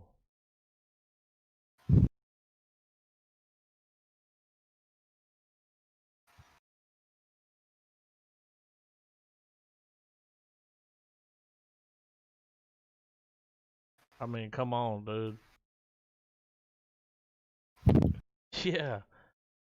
Dude, We'll see what that's about. can I make a guess? Her body's going in reverse. She's time traveling, but it's in slow motion. Oh. Like her atoms are being She's gonna ripped pop to out where she another. wants to go, but it's just taking a long time. She didn't get the Yeah. fucking math right. Yeah. She went in there with the quick maths. It says it's That on, was cool. on demand and digital everywhere on August the 6th. That's what it said at the end. So Watching it. that's, yeah. So we might can throw that on the pile in August. Yeah. Burn pile. Yeah. Throw it up on the burn pile. We got a Megan Fox movie. Haven't seen her around in a while. It's called Rogue.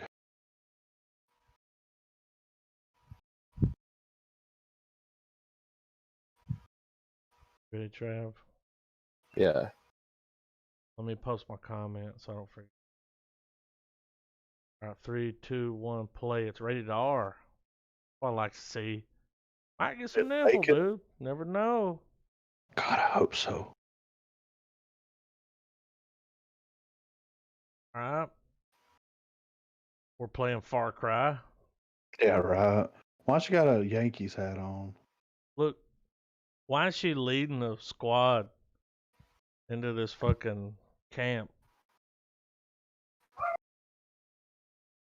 They get a team wipe. Hold on, guys.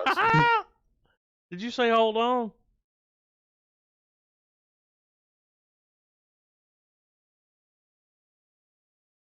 Yeah, we watching it. Dude, did they get a team wipe on a helicopter? That was good. She's too pretty to be doing this shit. Yeah, I know.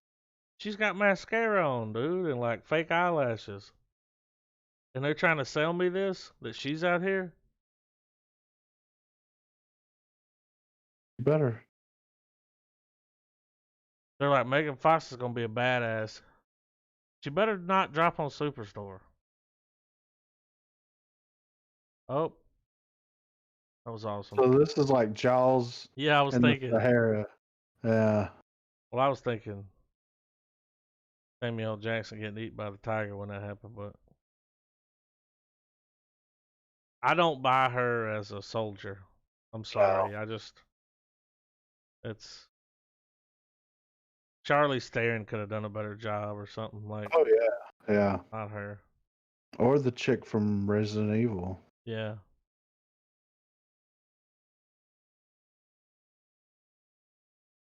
Mia Jovovich. Yeah. Yeah. Oh, she would have nailed it. Look at her. Oh.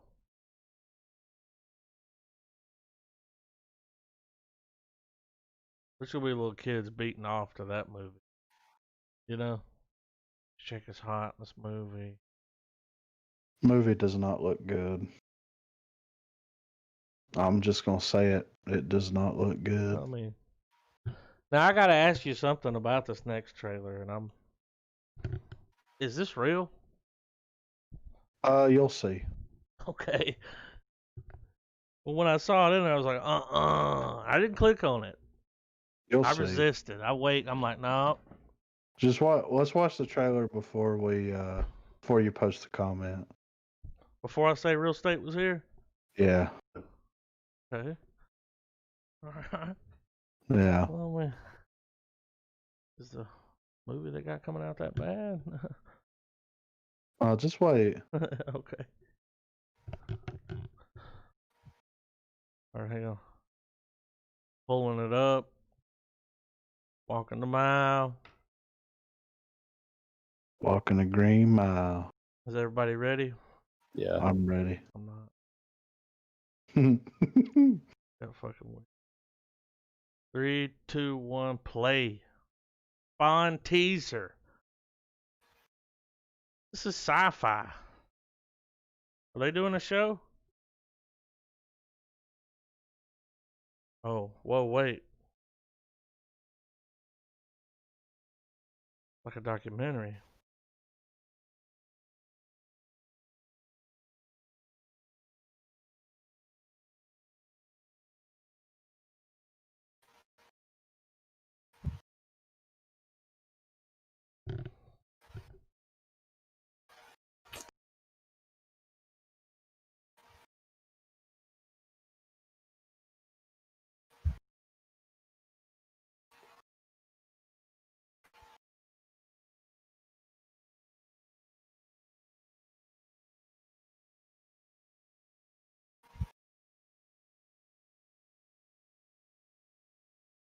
was awesome.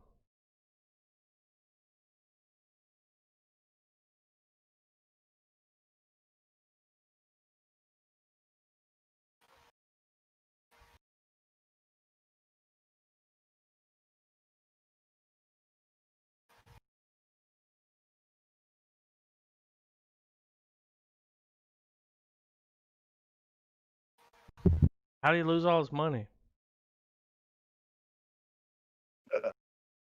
That I'm not 100% sure about. Yeah, I need to find out what's going on there. That's.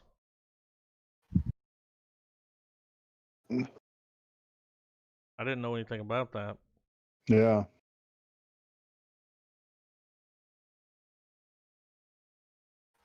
I'm gonna be honest with y'all though. He looks like a guy that you'd see on Storage Wars, Yeah, building on right. locker units, right? Yeah. Come on. But good on him for breaking away and doing his own thing.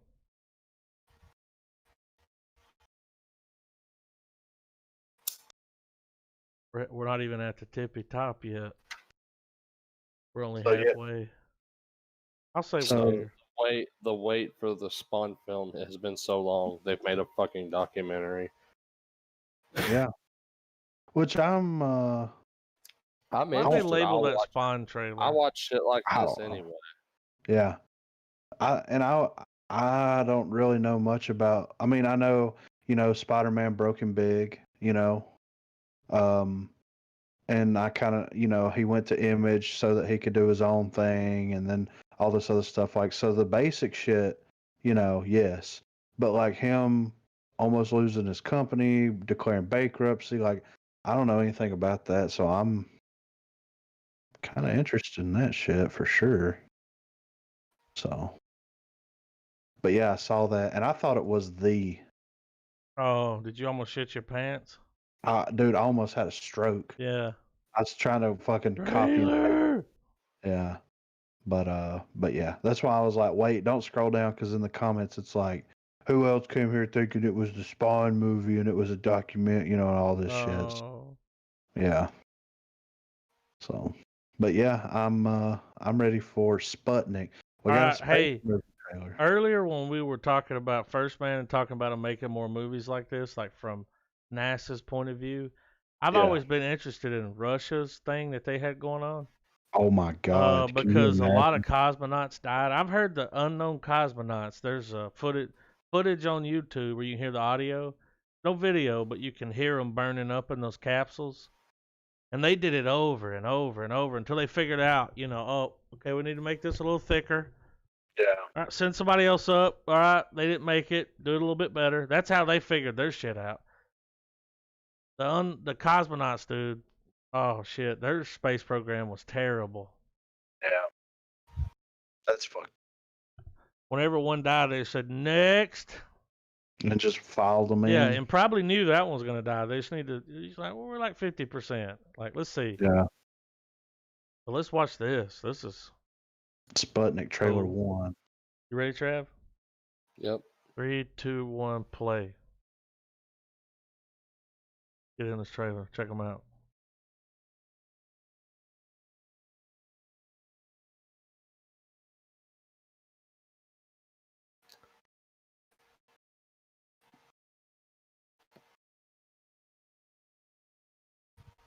So this is their first man. What it looks like. Yeah. Whoa. Crazy this trailer comes out around the time of we do First Man. Well, I'll check it out. What are they doing to him? They cut the air off.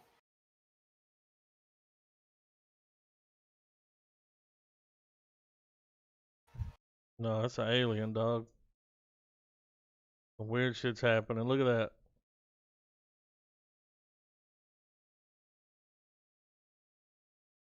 Oh shit. Okay. All right. So it's not their first Not a man. biopic. I mean, a biopic. Sorry, Griffin. Well, I like it. Y'all hear that countdown? Yeah. Gotta get it out of him, dude. It's a count. The whole movie's a countdown. Just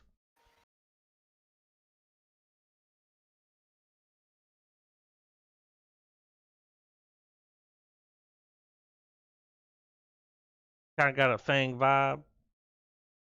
First man meets Thing. Meets fucking alien, dude.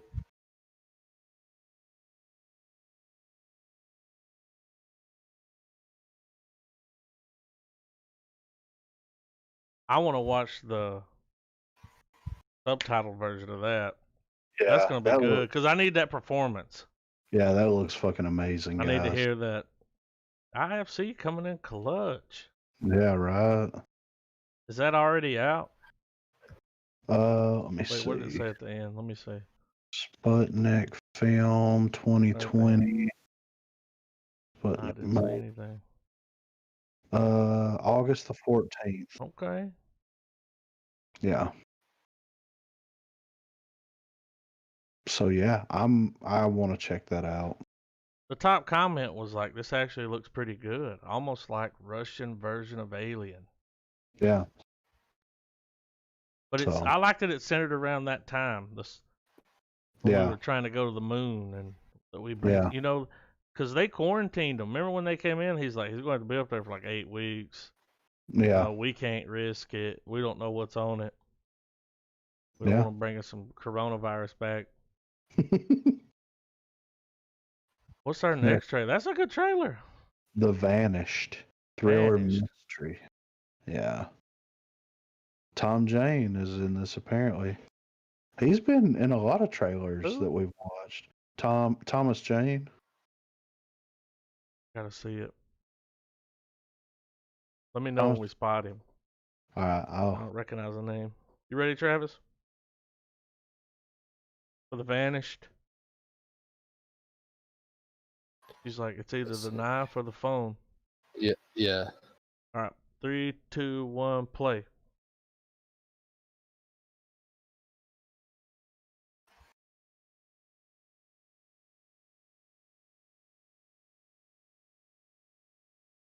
Is that him?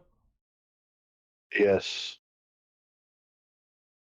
He sounds like Matthew McConaughey.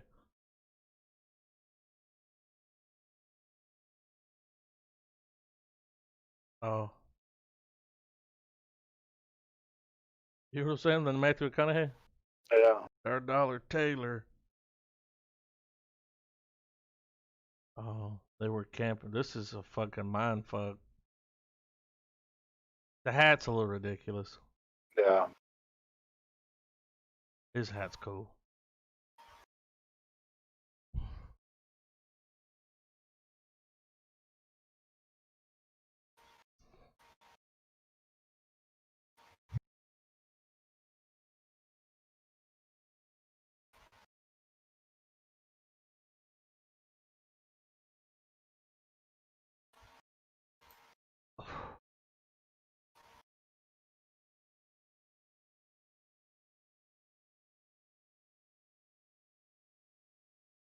They killed him. Oh shit. They killed him and they're running.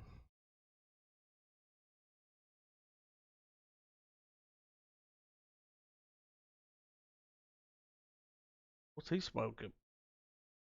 Vice. Yeah, for sure, right?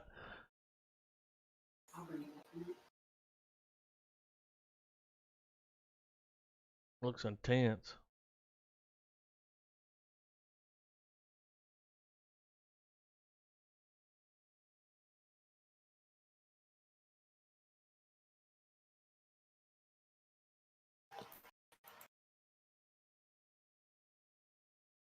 All right.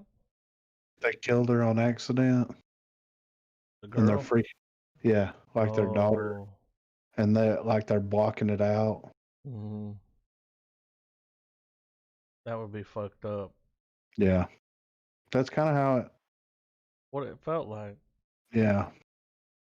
Maybe she did it, and he's like, because I mean, Whoa. she killed the guy in the woods, so Yeah. like, Maybe she's a crazy person. He's just trapped in her fucking nightmare. Yeah, because he's You know? married to her. You know? Yeah, right. Bitch, I'm taking the RV. Deuces, you Yeah. know? Yeah, you can have the gun. Yeah. Probably You gonna know, need it. the murder weapon, you know? What we got But next? What's buffering don't shit? don't look deeper. Did the Deep. thumbnail catch your eye? Yeah. Yeah, and it said sci-fi, so you know. We've had a lot of horror movie trailers Yeah. last couple of weeks, and I don't there's know. a few sci-fis here and Did there, you but watch this any of this? no. Oh, It might be complete dog I don't shit. I ever don't. watch them. I just when I see them, I'm like, all right, Yeah, something. yeah. Everybody got So it up. yeah, I'm ready. Ready, Travis? Don't look deeper. Mustafa Jackson 8 hours ago said, "Don't look deeper because there's nothing to see. I'll pass." Travis? Yeah, I'm ready. Okay. 3, 2, 1, play. Oh, it's Quibi.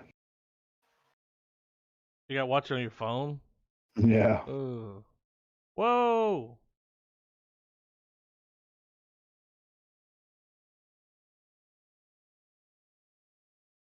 Cool shot. Mm, Uh, I'm already.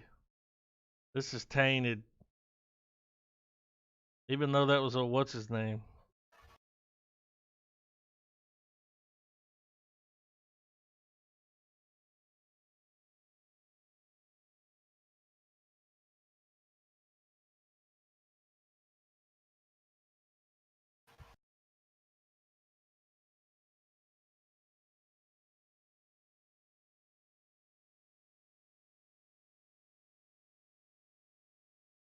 Yeah, robot.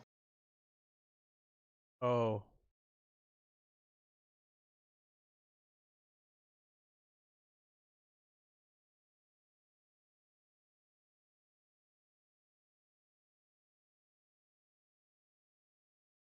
what's his name? Don Cheadle. Yeah. Yeah.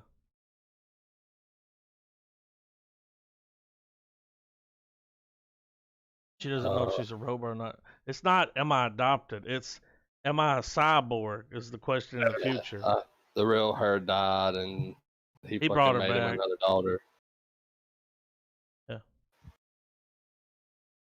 That's kind of a cool idea for a show, but I don't think the execution is going to be on point. You know what I'm saying?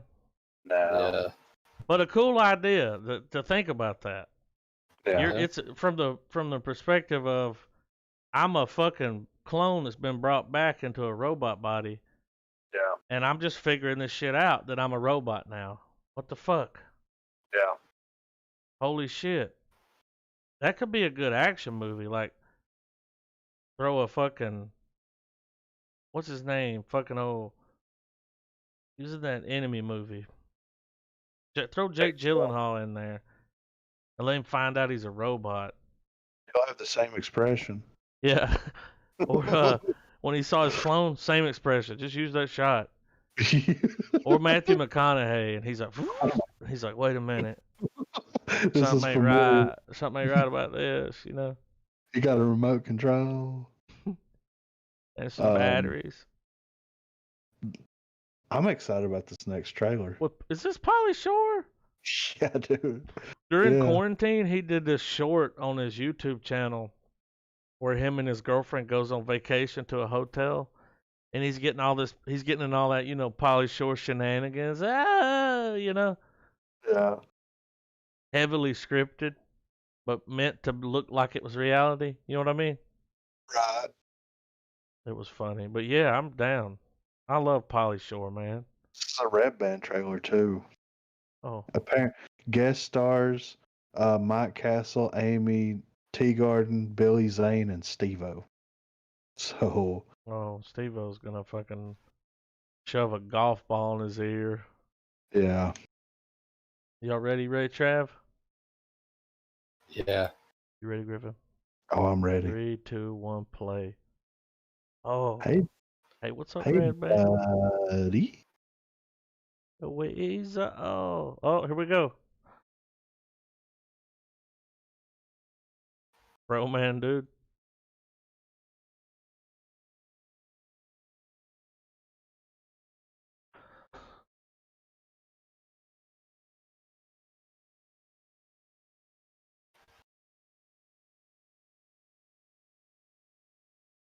Dude looks like Toby Turner.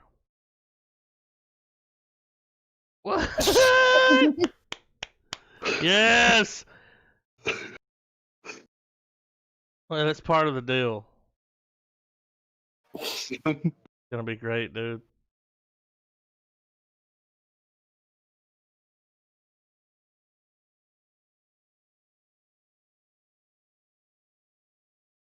I've heard of Flocka. Seen it on YouTube.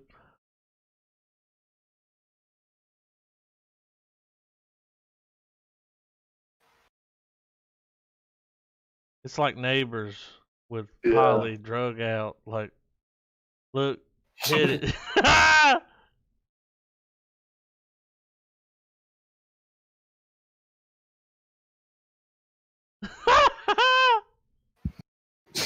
They're getting fucked up together, dude. Look.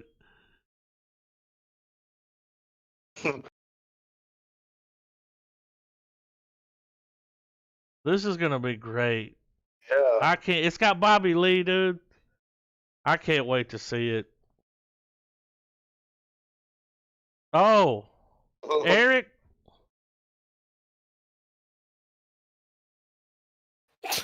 Griffin, no relation.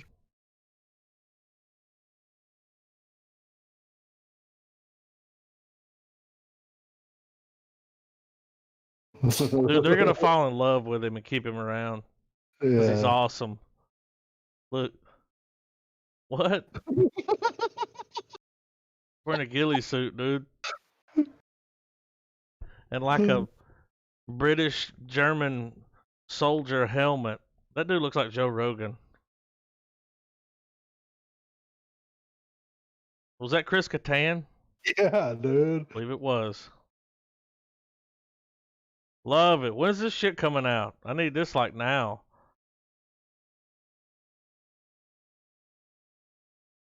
There we go. That looks great. Is that the best trailer we've watched this Pauly fucking Shore's week? perfect for that role now. Like the Yeah. age on him helps it. Yeah, it does.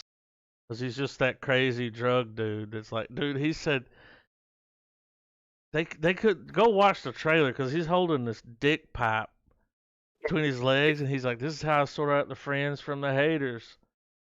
You gotta hit it, man." And he hit it. It looks Oh, that was amazing. great. Yeah. We got a couple more. Not too many, but we got a couple more. Coma. Sci-fi action. Coma. Yeah. So is somebody gonna wake up from a coma and be like, something It's that happened.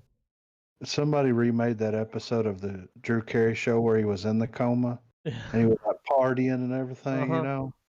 Yeah, it's that. Y'all ready? I'm ready. You ready, Yeah. Jeff? 3, 2, 1, play. That Pauly Shore trailer was lit. Yeah. Look at this. And what was it? Inception. Oh shit, he's stuck in the coma world. That's kind of cool.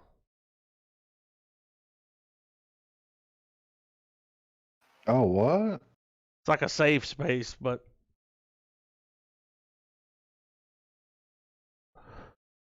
why is this guy dressed this way? He's been in the coma that long? Yeah. Look. Kind I of mean, cool, dude. dude, We got Assassin's Creed over here. this looks pure adventure, and I love it.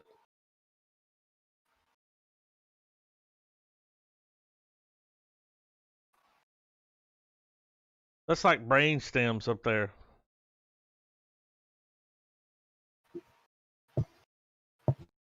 Oh, so some of these people I assume are dead in the real world. Or they're vegetables. They got stuck in the coma world.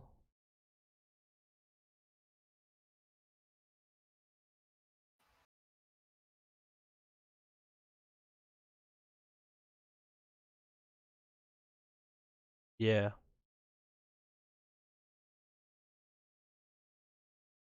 We can be together. Visually, how? I mean, I mean, it looks great, doesn't it? Yeah. I want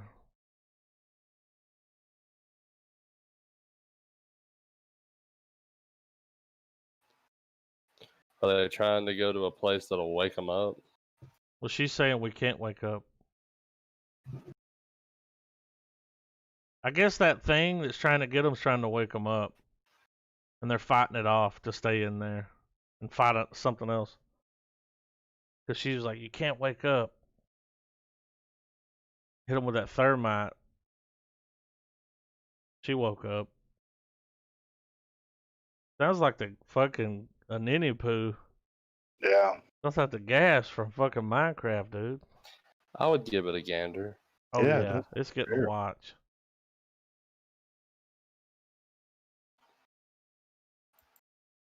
We didn't watch this trailer, did we? Hard Kill, Bruce Willis. I don't know, when I saw it, I was like, gotta check the date on that. I'm just waiting for him to go, "Where's my daughter?"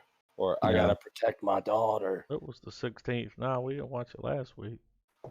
Let's just I do gotta it save over. my We're baby watching girl. Yeah. it happening. Alright. Just so I can leave my comment here. All right, wait a minute.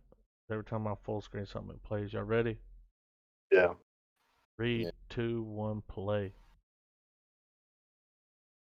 What's cold? Damn. I don't remember watching this. No. I would remember him in a stretch. Yeah. I remember.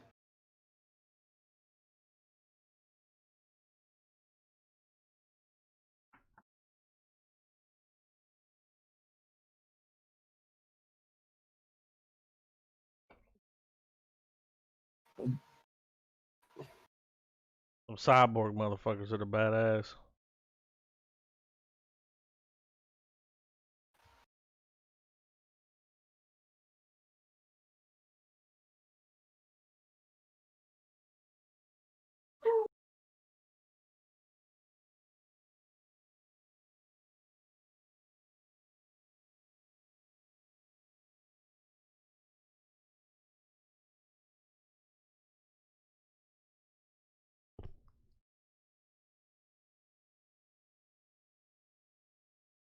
Like how there's just a pile of boxes in a warehouse. Yeah. A whole bunch of boxes. Yeah.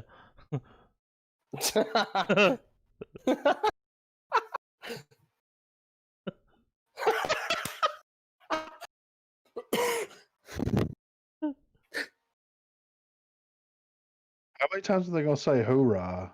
We get it. Right, there it is.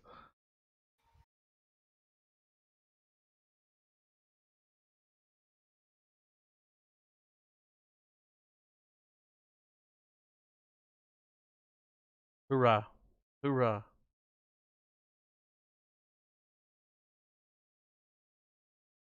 This is you got Die Hard 1, 2, whatever. I think Hard I nailed Kill. it. I think I nailed it. That's connected. He's using my daughter against me. Hoorah. Just go get my little girl back. It looks bad. At least he made the movies that he did. Yeah. True. Did y'all have that How the Mighty Have Fallen feeling? You watching that? Yeah. Oh That was yeah. kind of sad. I'm ready for the next one. Yeah, I'm ready. You ready, Yep. Trav? Yeah. Yeah. 3, 2, 1, play.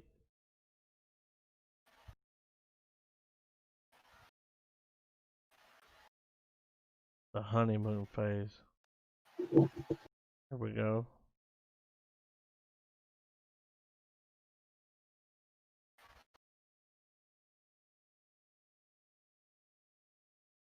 I recognize him.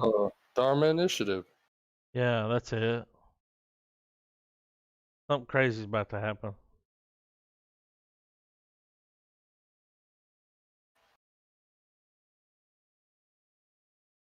About to get a little Total Recall up in this bitch. Oh, what a cool pan. Yep.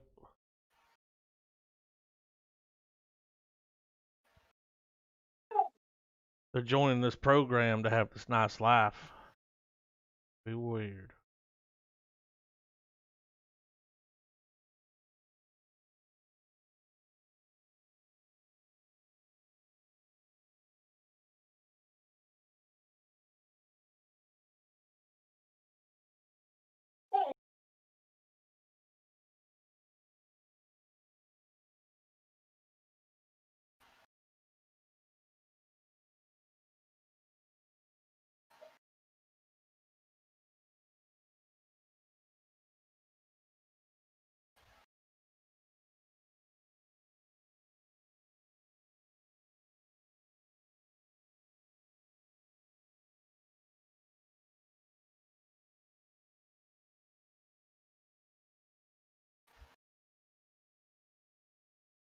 This looks intense.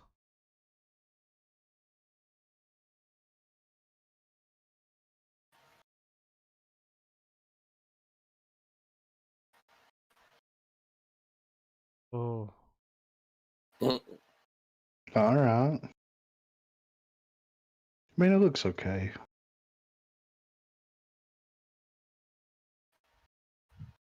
I'm surprised they go the wife beater route. Yeah. That's So interesting. this next video is not a trailer, but it's to commemorate First Man. Somebody deep faked Richard Nixon giving the speech he would have had to give had they not survived the mission. What? Somebody made that? They used yeah. All right, hang on. Gotta see this. We don't have to watch it. It's 7 minutes long, but I just thought I'd post it. Well, I mean, are we gonna watch it or are we gonna watch it on our own time? It don't matter to me. If we watch it, I gotta let the dog out. She's sick, so Yeah, I heard you on diarrhea Yeah. earlier. yeah. Let's do the trailer. But I'm definitely gonna watch that. Yeah, I'll watch it too for real. So the painted bird. Painted Black.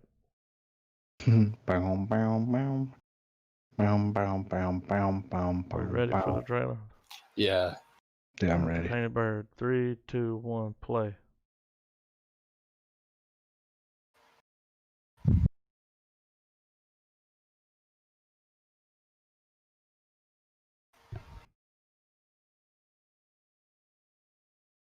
Another IFC.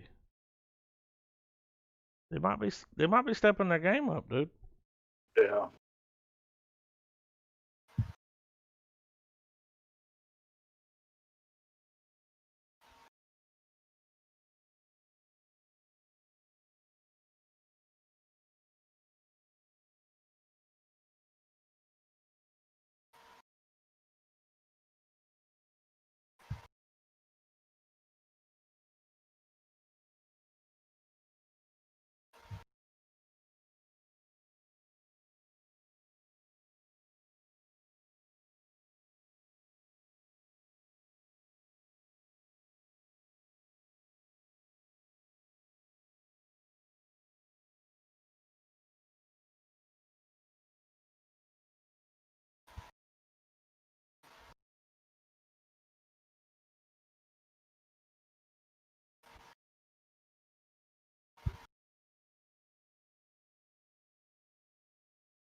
What's happening?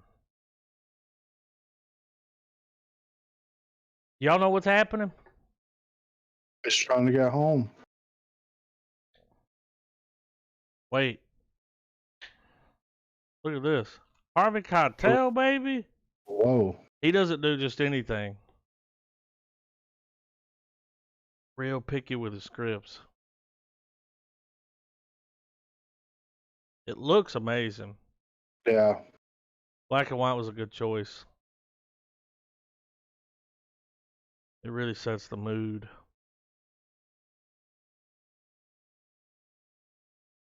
Could you imagine being that kid? No.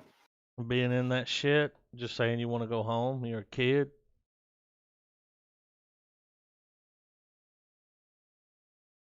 IFC is stepping it up, dude. Yeah, for real. They didn't tell us when that comes out. I'm gonna look it up. Well, you already said it earlier. Is it already out? Yes. Yeah, it dropped a few days ago, right? Yeah. Oh, yeah. Well, on my list, I pulled my list up while we were watching that. And the next movie we wrote down when we made, when we decided to do sci-fi in July was Sunshine. And Okay, Event yeah. Horizon after that, but Sunshine was in the middle. Is that everybody?